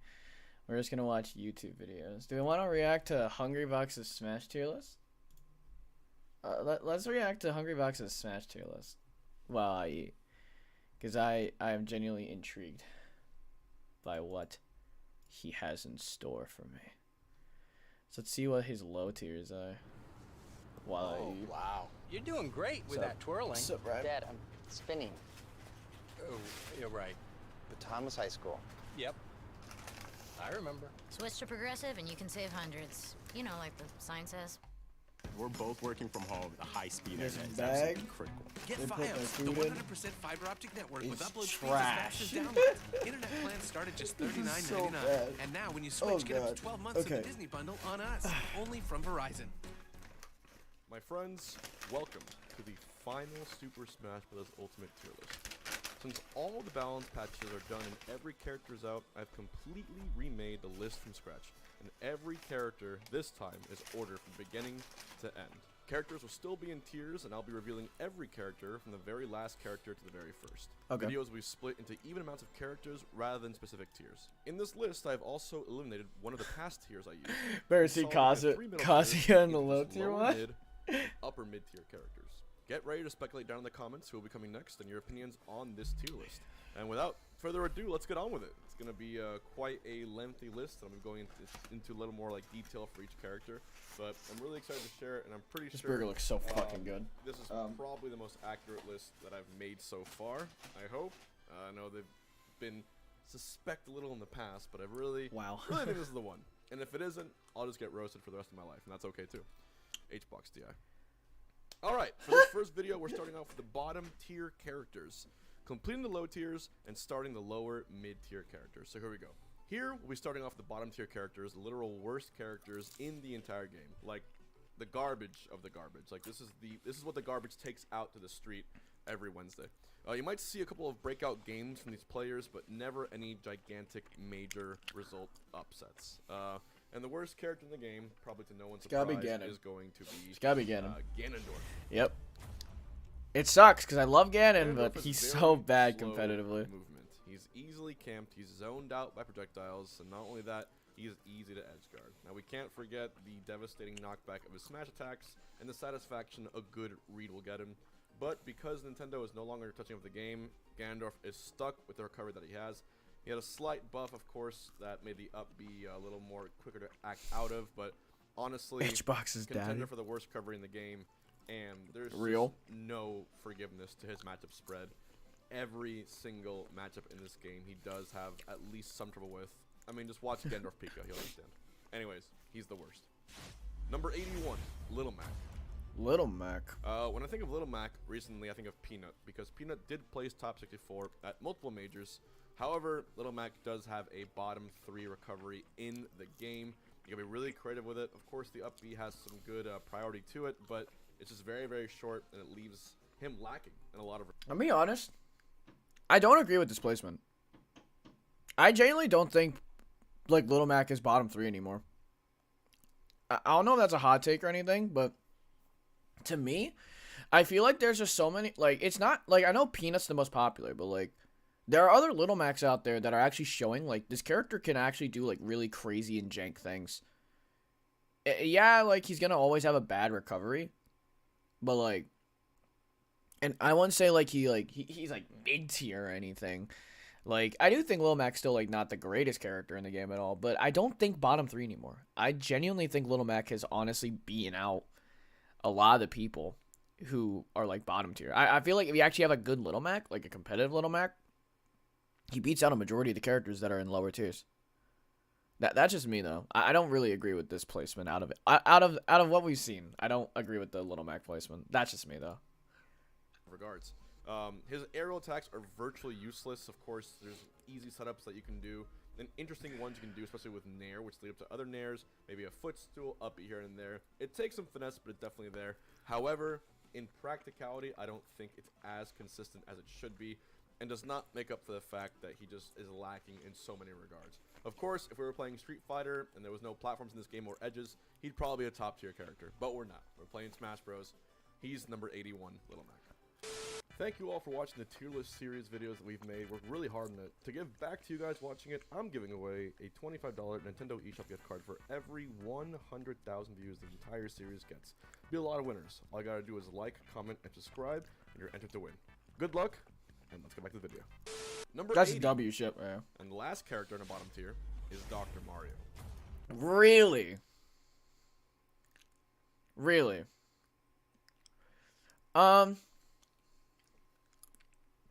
This is another one I don't agree with, if I'm being honest. I would personally say my bottom three, I'd say, like, it'd be...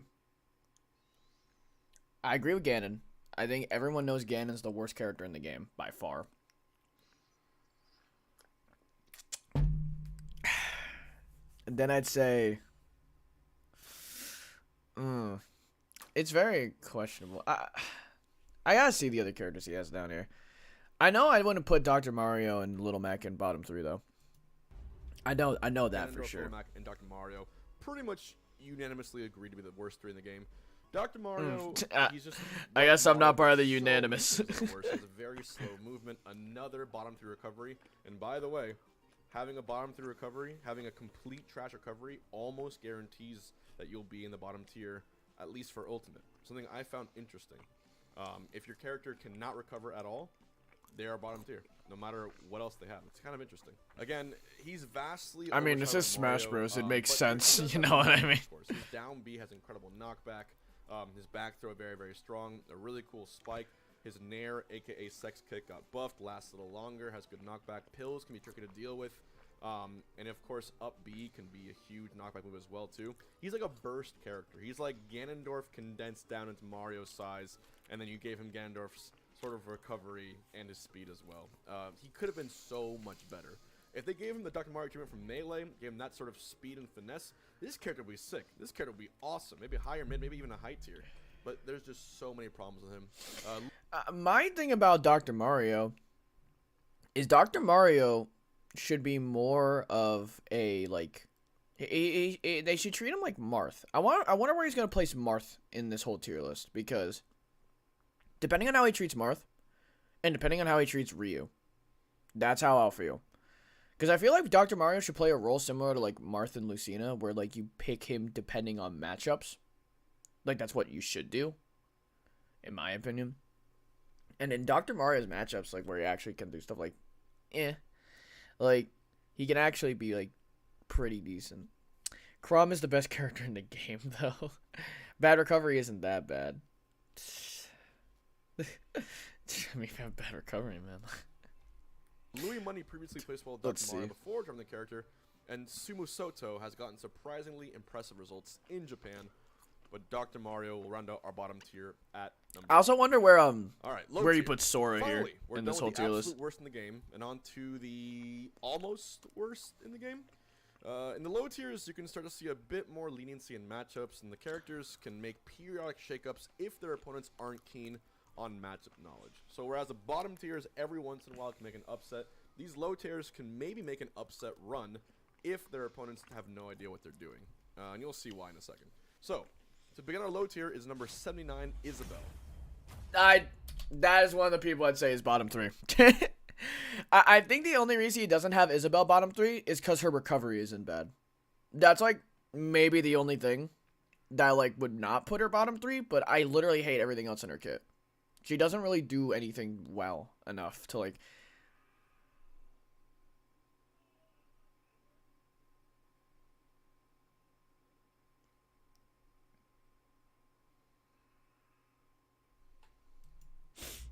I don't even know Isabelle what I was has about to very say. few I got results distracted. and very few players.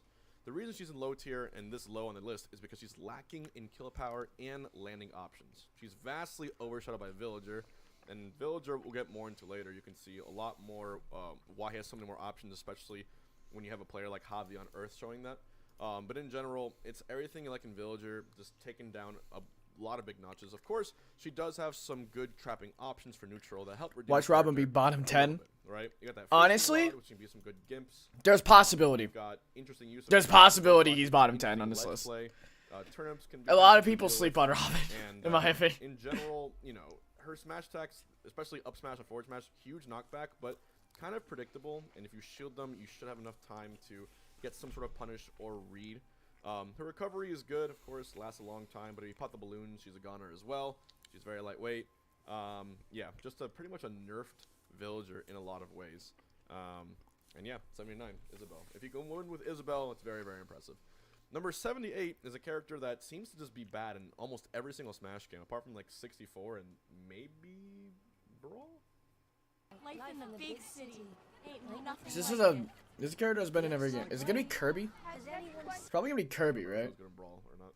But number 78 is Kirby. Yeah, I fucking knew it. As soon as I heard fucking 64, I was Kirby like, it has to be some Kirby. results in Japan, but apart from that, he has otherwise virtually non-existent placings, at least offline. I know online there's players like Jaja, and I believe from Mexico, Gilhu in Mexico, has some pretty good mix-ups of the character. He recently beat Riddles online, but again, that's just online. I really want to keep this as an offline standard tier list. He's very slow in the air, struggles to approach and land. His range is very low. He's extremely light. And with all these together, it just kind of is a perfect formula for a low-tier character. Of course, if you're creative, you can inhale your opponent, mix up their attacks too, find some options that are matchup specific, and figure it out. And Kirby does have some strings which are downright impressive. So I'm not counting him out for making a run in bracket. That's what this low tier is. And as a reminder, Ultimate is the most balanced Smash Bros. Game. So I literally think, apart from those 3 bottom tier characters, each of these characters that I'm going to name from here on out, from Isabel above, with enough finesse, could potentially go on a crazy run. That's the beauty of Ultimate. And Kirby is I agree with that. No stranger to That's a good statement. Number 78. I'll give Hungry Number Box that. That's a good 77 is statement. Piranha Plant. Piranha PP. Plant had a patch, last patch, that reduced down tilt lag and made forward tilt stronger, made down air spike last longer, and allowed down B to start faster. Brood, especially in Japan, is placed pretty well. However, Piranha Plant suffers from having terrible normal attacks.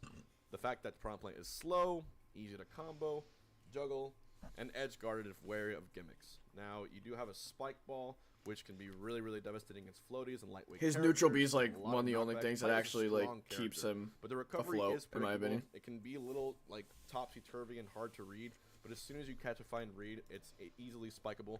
And in general, it's just the character it's a potted plant, and they really made the character remind you of the fact that you're playing a potted plant. Of course, players like Send, who have as a secondary, they do showcase the power of the character. But there's a reason this character is almost never a main and usually a secondary or a co-main. So number 77 is Piranha Plant.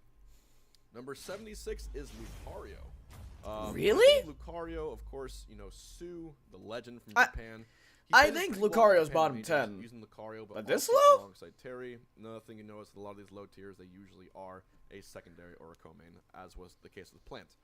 Lucario is very underrepresented. I really, really enjoy plays from a player named Armadillo. He's mainly, I've seen him more online than offline, but this character can come back from anything, right? You could have Lucario could be being 3-stocked, or his opponent could have a 3-stock lead. And the fact that Aura builds up so insane means that you can get a back air at 60% on most characters, and it'll just kill them. That's wild. That's wild. He's a very chaotic character for that reason. The game really never is over. Like, the more you're losing, the more you're winning. But yeah, Lucario, we know this, relies on aura and taking damage, making him very inconsistent and sometimes nearly useless against characters who take early stocks. So, hype character, but number 76 on our list. Agreed. Number 75 is the first of our Mii's, Mii Sword Fighter. I agree with this. Obviously, Mii, I'm not a giant fan of Mii fighters, but we have been seeing more players here and there. However, for Mii Sword Fighter, I do see very little representation of this character. There are some good players, but in general, the moveset is pretty lackluster. You rely a lot on down throw to up air in order to kill most characters, especially floaties. And the thing with Mii Sword Fighter is that it's pretty overshadowed by all the Links and similar characters. It's like, a lot of players can find the same satisfactions, similar setups, and a lot more success with so many of the other sorties in the game.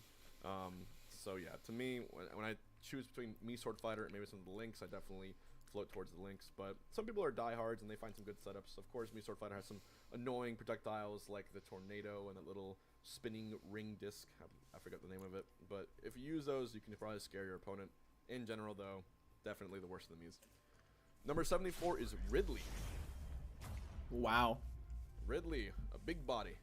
The last patch made Ridley dash tech a good bit stronger, but traditionally he has a lot of the weaknesses you would expect in a big body. He's surprisingly light for a big body, not even as heavy as Samus, which is pretty ironic. That is my His biggest recovery complaint is about also Ridley. very limited, despite That has wholeheartedly been my biggest complaint about Ridley over the years, is the fact that he's a heavy, but he's so like light compared to the other heavies.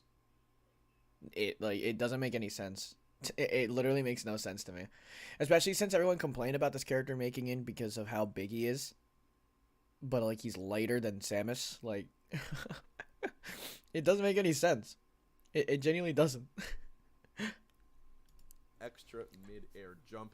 Of course, I have to give, acknowledgement to his tilts, up tilt, forward tilt, really strong back air, really devastating up smash, really high knockback forward smash that comes out pretty quickly.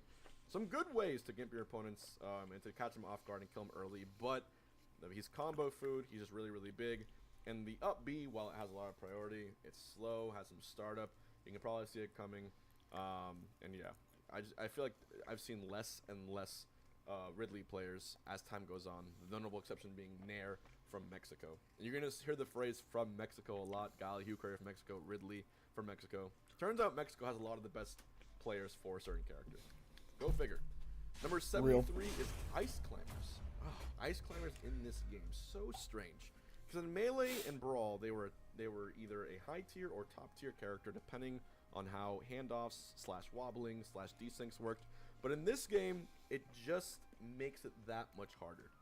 The last patch strengthened their down smash, it made dash attack faster, it made up B activate and grab ledges faster, but Nana's AI is simply unreliable. It's really easy to separate and kill Nana, and desync combos and setups are very difficult. They don't always lead to a stock, and it's nothing compared to wobbling or brawl chain grabs. I have gotten comboed a few times, and the fear of God is instilled in my heart whenever it happens, but not enough for me to warrant any higher for this character to be on this list. So Ice Climbers is and forever will be a low tier character within Super Smash Bros. Ultimate.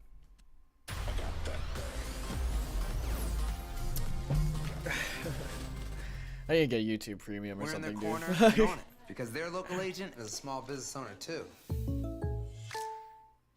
Number 72, Donkey Kong. Another big body. This is kind of lower, I think, for Donkey Kongs. I know, like, Donkey Kong's usually, like, high, like, the top of low tier. He's kind of, like, almost close to the middle of it. Huh.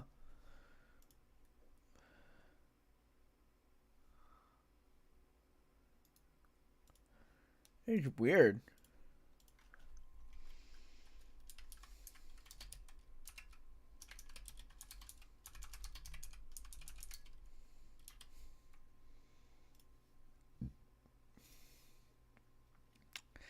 Baby James, we have not seen Robin yet, by the way. Neutral B armor earlier.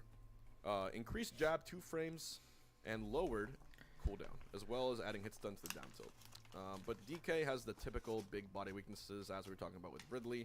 The recovery is telegraphed and severely lacking in verticality. So it can go left and right a bunch, but up and down, which is really, really important if you get hit under the stage, it's a bad time. A lot of characters, if they get like maybe meteor spiked at like 20 or something, they're going to go down, but they can usually recover. But DK is one of the few characters that really does not have ups with the up B. No verticality at all, and that's a really bad thing. Again, trash recovery, trash character is usually the mantra that I have. I'm not saying his recovery is horrible, but it's pretty bad, and he's also not a great character. His recovery is limited. Of course, we have seen some impressive plays from players like Chunky Kong, Slushy, and some secondaries from other players. Some really cool setups. Of course, Ding Dong still exists with the up throw up air, but much harder to pull off in this game. And you got to really be creative with your cargo mix-ups and throws to get a lot of proper kills with this character. You can charge up Donkey Punch, but Again, you better be accurate. So, DK, low turn on this list.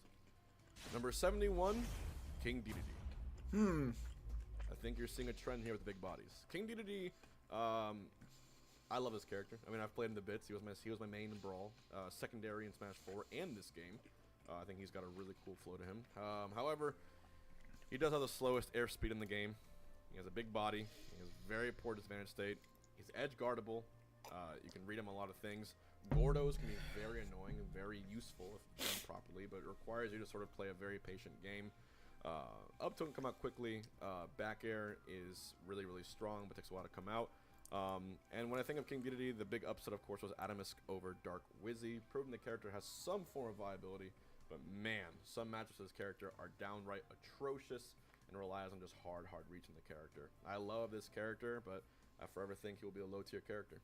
So, with King Dedede at number 71, it is now time for the lower mid-tier. When streamers not in VC to look at shiny Luxray, what are you talking about? What the fuck are you talking about? In this tier, we're going to start to see signs of viability, so let's finish off this video with the first few characters in lower mid-tier. Starting off with number 70 is going to be Incineroar. Oh, lower mid-tier. Damn, Incineroar is this low? Really, really impressed by what SkyJ from Mexico specifically was able to do. He has wins over Chag and Elegant, proving this character can really make some dents in the meta, but he has the slowest run speed in the game. His recovery is very, very poor. You do have some options, though, because when you're recovering, you can jump, you can side B, you can up B. This set was crazy, by the way. I don't know how many people watched it. I loved this set. This set was fucking nuts. It's just enough to make him able to do things in matchups. A lot of the wins, the conditions for with this character depends on whether or not he lands Revenge, charges up, and then lands a strong hit, or of course that Alolan Whip, which comes out so quickly and catches so many people off guard. It's one of the best command grabs in the game, and it's just awesome. So very satisfying to see. And I'm hoping other players pick up this character too, because I'm so surprised Robin has not shown up yet. That frame of the character, he can really make some dents. So Incineroar number 70. Number 69, Banjo-Kazooie. Damn. For the first time, I gotta say, there's a few solo mains of this character in Japan, where the character is more common. He does seem to have some semblance of... Damn! Damn, Banjo's so low! Damn! God damn, bro! But there's no, like, high-level offline representation in the US. The only time I can remember was when Tweak played the character a few patches ago, and even for Tweak to do it, it was just a daunting, just a long game of attrition where he had to play for 6 minutes to get a big lead. The character is meant to be played campy, meant to be played as a zoner, relies on you getting big side B reads with Wonder Wing, but apart from that, he's lacking in a lot of aspects, especially in terms of frame data. The grenade is a great projectile, and of course down throw can lead into some early kills and a great up tilt, but the character itself has a lot of bad matchups, and you got to be ready to play the long game if you're going to play this godforsaken bear bird combo. Number 68, Villager. Villager, where is he at Robin, bro? Has good results and upsets in Japan, and more recently, Javi on Earth, I would consider potentially best Villager in the United States, unless I'm forgetting someone better. Please put in the comments below. The reason I think of Javi on Earth is I played him recently at a local, and just really was able to showcase a lot of options for this character. Really scary mix-ups, especially with the tree, and the fact that it's not so much the tree that's menacing, although it is. It's the fact that Villager gets an axe when the tree is there, which has huge knockback. There's no hitbox on the up B, which is a really bad thing for him, because that recovery is very easy to gimp and to pop those balloons, and he falls to his death at 0% if that's the case. But again, bowling ball, huge like X factor that can just kill you out of nowhere. The Lloyd Rocket is another option for recovery. The Slingshot is one of the longest distance arrows in the game, if not the longest distance if you include Min Min. Can be very annoying, can be a very tilting character. Nair is very fast, and of course you have some good options with up tilt, up smash as a read for the fireworks, and of course down smash to shovel your opponent, which leads into some guaranteed setups. The character can definitely do it. Also a wall jump, by the way. The character can do it, but there's such little representation, you don't always see it. But look out for Hobby on Earth. Number 67 is going to be King K. Rool. King K. Rool, I mean, you pretty much know about this character. This is a lot higher. Kirby Kid. Kirby Kid has upset players such as Goblin and Mute Ace. He's honestly a super big body. He gets comboed. And This is a lot higher than I expected him. Super easily. Honestly. You know, he has a little hitbox, of course, on the top of his up B, which keeps him kind of safe. But if you know how to read it and get around it and go down there with him, he's basically toast. But I really, really enjoy the creativity a lot of players have had, especially using the crown and the blunderbuss with the suction options, and finding out good ways to land hard reads with the up smash, that up air, which allows them to recover, mix up recoveries in a strange way, and in general, just to intimidate their opponent, with the fact that he does have a very strong armor on his belly that Nair can tank through a lot of things. Back air is very, very strong, could call you out. Forward air got very buffed as well, and up tilt got buffed. So the speed buffs were huge for this character. It definitely pushed him up at least 10 spots in this tier list. So I'm glad he's more viable, but as of right now, if Kirby Kid can't do it, no one can. Number 66, Pit and Dark Pit. Pit and Dark Pit to me always is like, kind of like it's a very vanilla, middle of the line character. They're generally a lackluster. They're considered kind of boring. They struggle to kill. There's no hitbox. Huh. On the up B. Huh. They're overshadowed by most of the cast, but fundamentally has options that work well theoretically, but has very low representation. Pit and Dark Pit are the character, like, if you lose someone's Pit or Dark Pit, you got outplayed. They don't have like a lot of cheese per se. They have, the recovery. There's no hitbox on that B, but it's a good recovery from a while. The moves come out pretty fast. That down B can be tricky. Side B can kill you pretty early. Has one of the funniest kill screams in the game. I never learned how to read. But yeah, it's just with patience and just waiting until they swing. I think this takes an L. I'm sorry. I think this take is an L. These characters, although Shiny Mark, Dark Pit, watch out for that. That is some scary stuff. And that is it for video 1. Damn. Are you enjoying the list? Wait, so is this the bottom 10? 1, 2, 3, 4, 5, 6, 7, 8, 9, 10. Okay, no, it's not the bottom 10, but wow. So this is the lower mid tier. He has one more in the lower mid. I don't agree with this Pit take, dude. I'm sorry, man. I just don't. Like, I don't know. I don't know what to say, dude. I just don't really like it. All right, let's go with the mid tiers.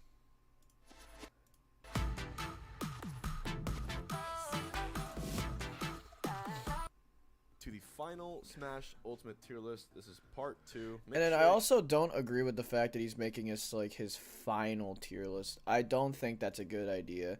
Because of how Smash Bros is and what Smash Bros is, it's a game like that's gonna like over time, like even when like the game's like done patched, there's still gonna be characters that people learn new stuff on, that people like try new things and everything.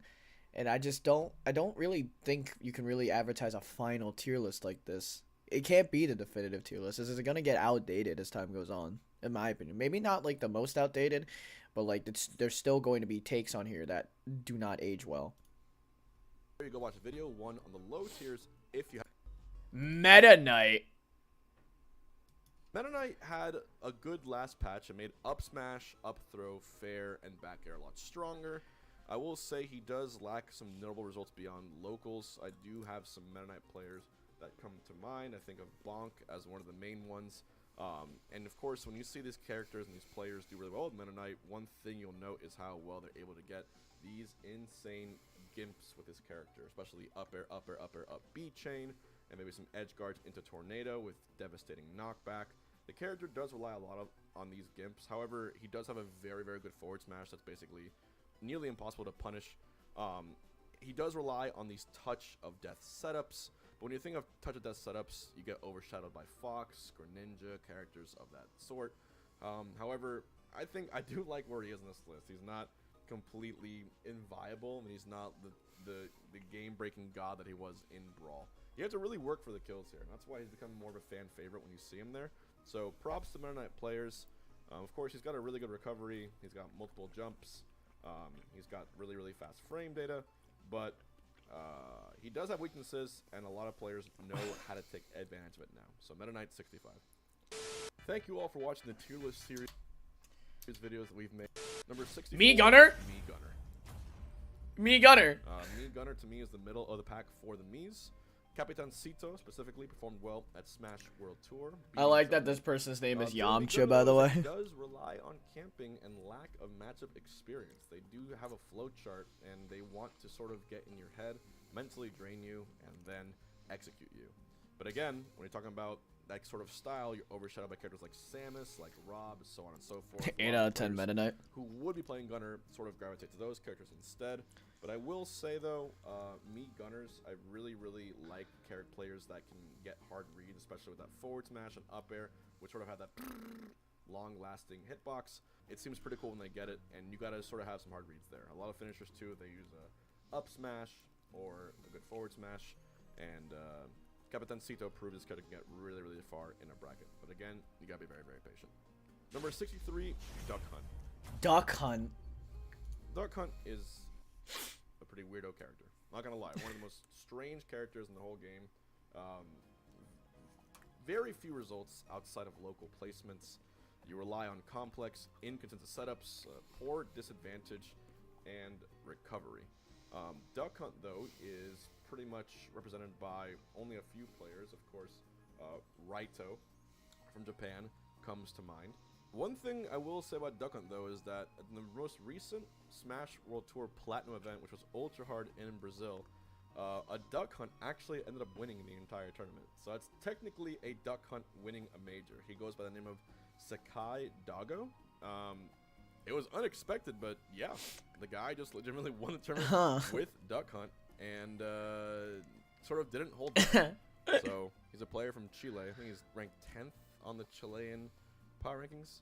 So props to him, and we'll see how far this guy can go. You got to use that can. You got to use those gangster setups. You got to use just really interesting play and movement. The character has a good recovery, but it's kind of slow and can be gimped easily. It all depends on how much you can micromanage multiple projectiles at the same time. And then, of course, use really strong moves like up air or down smash, forward smash to finish off your opponent. Number 62, Marth. How do we feel about this take? How do we feel about Marth's take in this list right now? Ugh. I don't agree with this. That's just me. Jesus, bro. I like the editing in this video, though. The editing's kind of nice. I really like these slides for when new characters show up. But no, dude. No. I don't think he's this low. This low, dude? We had to put Marth somewhere, and I think at this point he's pretty much considered a lower mid character. He's very inconsistent due to the tipper size and arcs. The sour spots are very unsafe.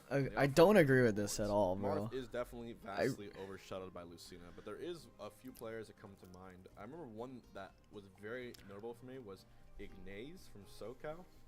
He has a combo video on Twitter or on YouTube that I saw, and it blew my mind away. So that's the thing with Ultimate. If you put enough energy or effort into these characters from, 79 upwards, who knows what you can do. Maybe you can win a Platinum Major and surprise everyone. But yeah, Marth is over here.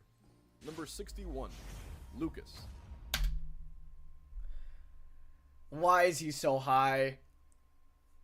This character sucks. I'm sorry, man. I love Lucas, dude. He's just not that good. You're telling me Lucas is better than Marth?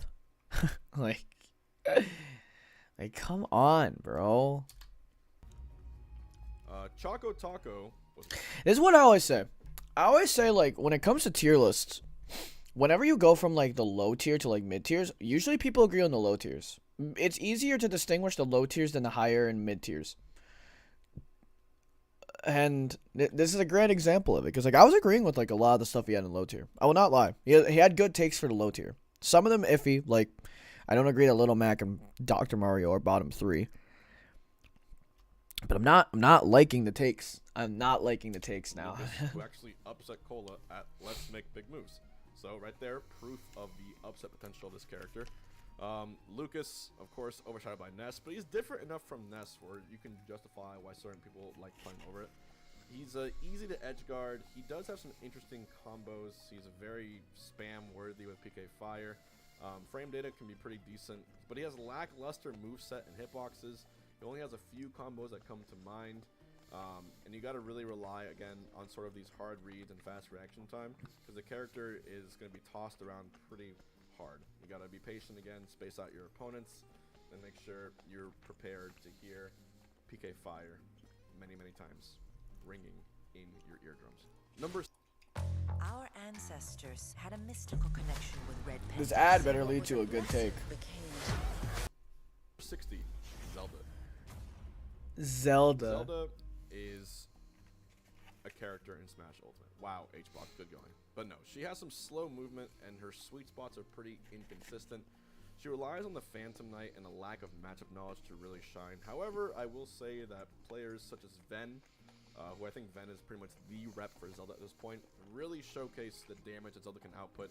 Lucas is a crazy character. Shut up. Of course, her fair and back air is some of the strongest in the game. The up B can be used as a gimp up the top if she's able to read you on it. And she can play the waiting game the whole time if you want to. And you have to approach her eventually, because that fire is going to hit you at some point with a Din's fire. But I think the reason there's so little ups to this character is because her weaknesses and her speed that just don't mesh well for a lot of people. And she is going to struggle significantly in a lot of top tier matchups. So props to you if you play Zelda. I will say online due to delay, she does have a massive buff, much harder to react to things, but offline, you have to work that much harder. Number 59, Simon and Richter.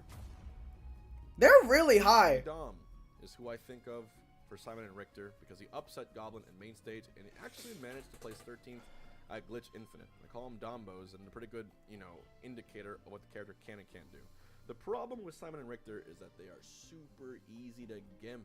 Sure, they have a bit of a tether and a up B with priority, but they have a very slow airspeed, and they're usually going to be panicking off the stage. I'm a Puff player. It's just do forward throw, touch of death, and that's basically it.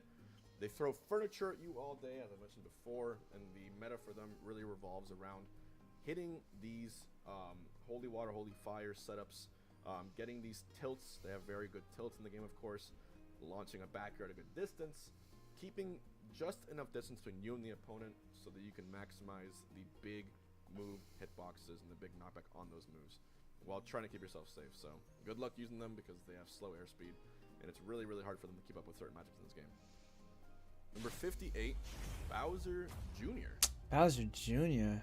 The last patch pretty much improved the dash attack and up smash damage, the down tilt, and the side B. Where is Robin? Like, seriously, where is Robin on this list? But offline, more specifically, I think of Ketchup. Ketchup's upset on Light was a giant statement. That was heard around the world. That man just opened up the sauce packets everywhere. But it doesn't really change Junior's overall lacking results. Of course, he has a very gimpable recovery. He's combo food. He's got a large hurt box. He does have some... Why is every single time he mentions an upset on a Roy player? Maybe he just has a vendetta against the Roy, man. What the fuck? I thought every character was top 20. Might as well be, bro. This is Smash Ultimate we're talking about. It was kind of bogus. But of course, the up B in general, it sort of acts as a bomb, and then you can use that hammer swing to kill it devastatingly low percents. Very weirdo character, right? Another one where if you don't know the matchup, you're definitely screwed versus a top Bowser Jr. And then Yoda Cage also comes to mind. I think Yoda Cage is actually one of the, if not the best player in his region with Bowser Jr. So props to him. But again, gotta be creative. Gotta play freeform jazz with these characters to win in certain matchups. Number 57, Toon Link. Toon Link is very floaty, struggles to land. The bomb timer is very long and hard to use for recovery. And the problem with Toon Link is that he's generally overshadowed by the other Links, young and adult, which are great characters in their own regard. Toon Link, you need to really have a stopwatch handy and wait for those 7 minutes to go up, because you can't be the aggressor there. Toon Link is sort of an autocorrect character. If you mess up, you're gonna see a bomb in your face, a boomerang in your face, arrow, rinse and repeat over and over. Has a pretty strong up air to kill you. Up B out of shield, not nearly the combo tool set that young Link has, but very, very fluid, right? So if you like Jigglypuff, but you also like Link, boy, do I have the character for you. But yeah, there's a reason you. Alright, man, that was a good clip if there. that's your thing and you sort of like that sort of slower tempo of the character, I would recommend Toon Link. And there are some players which really still make it work, of course. I believe one is Marvelous Marco from SoCal. Number 56, Mewtwo. Mewtwo. The last patch made Forward Tilt stronger and. When it comes to offline foxes, someone to mention other than Light could be Jamal Negus. Jamal Negus' crazy movement and combo game are truly inspiring for other players of that character. Real, by the way. Forward Tilt do a lot more damage. He has a giant tail hurt box, but the problem is he's very light and floaty. Waddy has shown that he can get some decent performances, but this character, if you are getting outranged, if you're getting killed upwards a lot, if you're getting red where you're going to float, and that up B, it has a good snap to ledge, but if you sort of can read it, it's highly gimbable. If you don't really know what you're doing there, it's going to be a bad time for you. I like Mewtwo's Nair a good bit. It's a good out of shield option. I like the fact that he can sort of charge up that Shadow Ball to intimidate a lot of his opponents. Really strong up throw, really strong back throw, huge range on his back air. But still, of course, like most characters already in this section of the tier list, just is lacking that extra X factor to make him sort of win random matchups on a whim. I do like the fact that some players really are good with footstools, and I think it's the footstool into the Confuse, which sort of stuns your opponent. If you're able to do that, you can get some crazy stuff going. But it requires a good bit of tech skill, a good bit of know-how on timing, a lot of dedication to this character to make him shine. Wait, Robin is top 50. Number 55, Rosalina and Luma. Oh my god. The last patch made Luma take less knockback and improved her down smash range. DeBuzz has used Rosa and Luma in high placing runs. He's a very tall character, easy to hit, floaty, light, juggled easily, and dies early. Luma can definitely have a huge power advantage if you know what you're doing and set it up. And of course, you can control Luma from a distance. I've seen DeBuzz do some amazing stuff with edge play on Luma, especially with that very, very last second back air. There's no hitbox on the recovery, and Luma, unfortunately, is very easy to kill.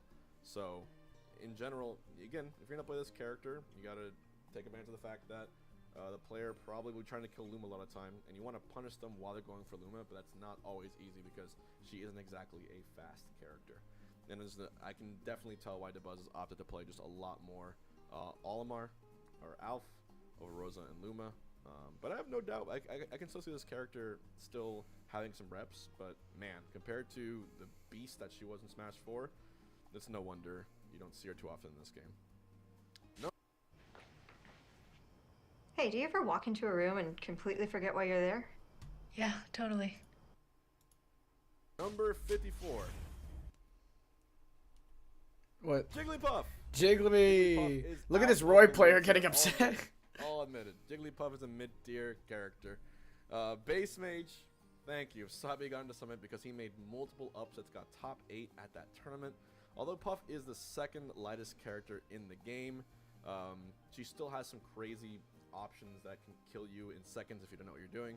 She does rely on Touch of Death Gimps and rest setups to close out stocks before exploding, but she struggles heavily versus disjoints, and long active moves do leave Puff vulnerable if parried. But again, we're talking about characters that have that X factor. Rest is always on the table at any point, no matter how far you are behind. I'm talking 3 stocks behind, massive percent, you can still win with this character. And then you have the RNG aspect. People don't really talk about it, but like Puff's drill rest sort of reminds me of a much more simplified Game & Watch Hammer, where it's sort of a 1 in 3 chance instead of a 1 in 9 chance of hitting it. And the character is very, very light. It's much more guaranteed. Heavier, less guaranteed. But yeah, especially with the advent of Dare Loops, this character has really, really been pushed upwards and forwards. So huge props to Base Mage, and of course all the other players in the community for Puff who are constantly innovating and pushing this character to its absolute limits. I've been motivated, and I've been playing this character since the game came out, having a lot of fun with her. So happy that she's Don't in you my just eyes, made everyone Puff eyes, I think, TBH? middle tier right now. Number 53, Robin. He's here! There he is! There's Robin! Number 53. There he is. There he is, man. Oh, God. Bro, it took ages for us to see fucking Robin. To close out the middle tier, we have Robin. Robin's last patch buffed the jab knockback. Angel especially performs well locally. The issue with Robin, of course, is that Robin has super slow movement and has to manage tools carefully due to the time and sword limit. Now, we've seen players with Robin make great use of charging the electric power, using arc fire on the ledge for insane setups and checkmates.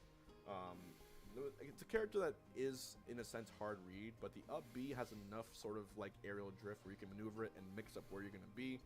And at the same time, you have good to decent, I wouldn't say amazing, but decent range on the 11 sword. But you have to make sure you don't just spam it and waste it, because then you have to wait for it to charge back up. But it's very, very strong when it does. I used to count this character out, especially. I thought this character was really bad for a while.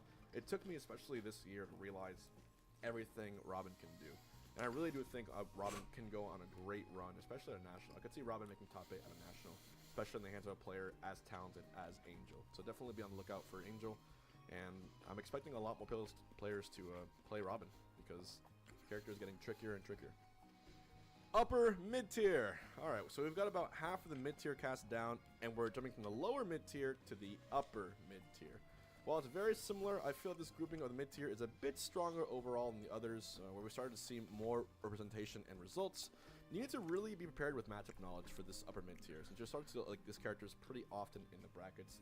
Again, these characters, at this point, they can win national tournaments if pushed strong enough and dedicated enough. You're going to see a lot of familiar names here and faces, so let's get into it. Number 52, Corrin. Corrin? That's right, Corrin, who thankfully is back on the map thanks to a young, strapping gentleman named MK Leo. He was able to defeat Meister at the G4 Invitation. James Robin versus Delos Snake. How many games does Delos take? Because I know James. Delfino Mazza Reta. Depends on how many games they play. Tournament over Spargo, of course, alongside Byleth. But it really was incredible to see what this character can do. I'm putting Corrin at 52, but it could be way higher. He himself said the character was busted on Twitter.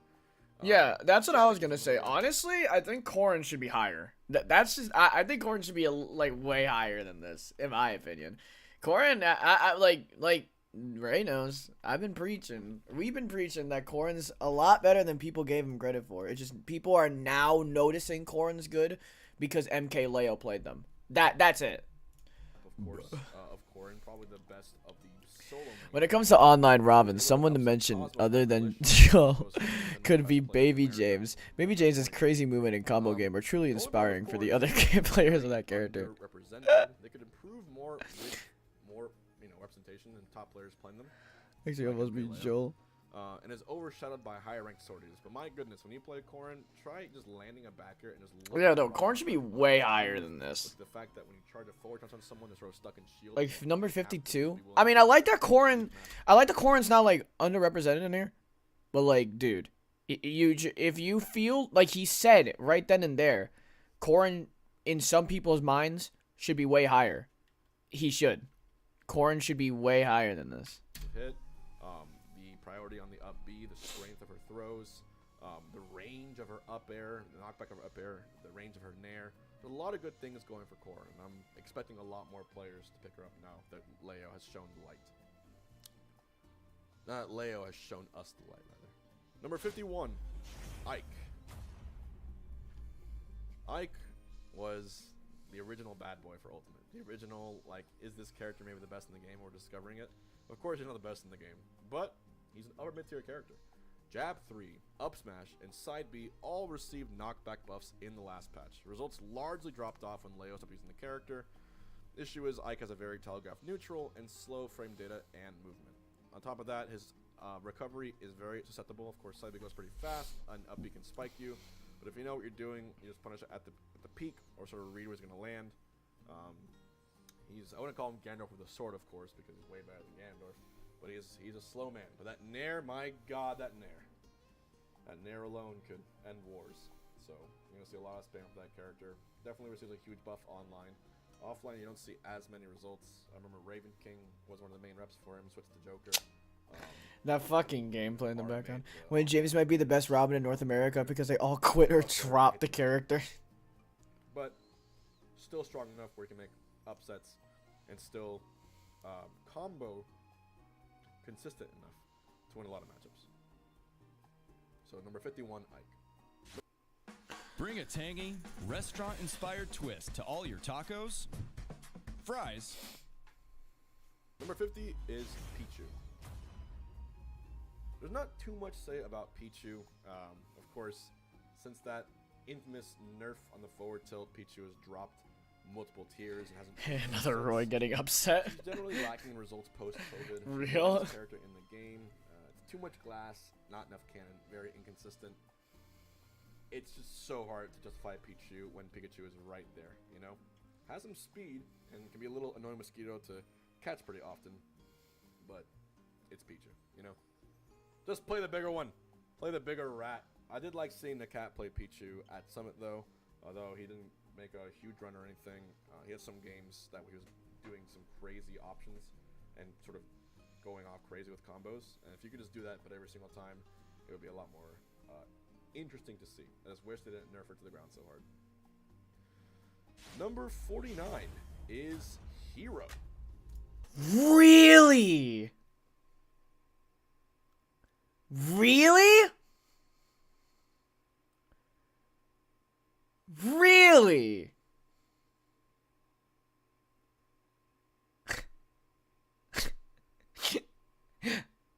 Okay. I want to hear his reasoning. RNG King Hero. Kakikusu makes it into higher brackets at Japan Regionals, but apart from that, you don't see many notable results for this character. Poor RNG can hurt the character's options, and on the flip side, good RNG can just make you win any matchup. You have really, really slow movement and frame data, and you're sort of relying on your reaction time to that spell menu in order to win. The aerials, while having really good knockback, take a long time to come out, and you're sort of just praying that your opponent doesn't really know what they're doing either. I do like the fact that if you catch someone off guard, that fully charged side B can send them flying at low percent and almost kill them, or fully charged neutral with the fireball, which is huge knockback too. He's a very strength-heavy character, but the speed is really where he's lacking. The up B can go pretty hard, but again, he's the one character that has an MP meter constantly dictating what you can and cannot do. And you gotta be able to use resource allocation. So hero mains need to be dedicated. This character at one point was, people were calling for a ban for this character. Once they realized his weaknesses, they were like, maybe we don't need to. So he's still hilarious though. I just want to see someone win a turn with Hocus Pocus, they turn giant. That's one thing too. It really is. If you just mash Spellbook and top deck, you could be the biggest legend in the world, or go 0-2 in a weekly. True, but I don't agree with that placement. I don't, because I feel like he's kind of downplaying Hero in a sense, and basically saying, yeah, like the RNG and stuff, that's like very important to Hero's kit and everything. But I feel like there's characters higher where like Hero actually is just better than them. The only reason you could put him lower than that though, or like the only thing he could have said there that would convince me Hero's that low, is the nerf you get for Hero depending on language barrier. What? Yeah. Depending on language barrier. Because that's one of the biggest complaints with Hero, is that if, let's say, someone went to, like, a world tournament or anything, or went out somewhere, you'd have to make sure that they could actually read what the abilities do. That's, like, the only thing.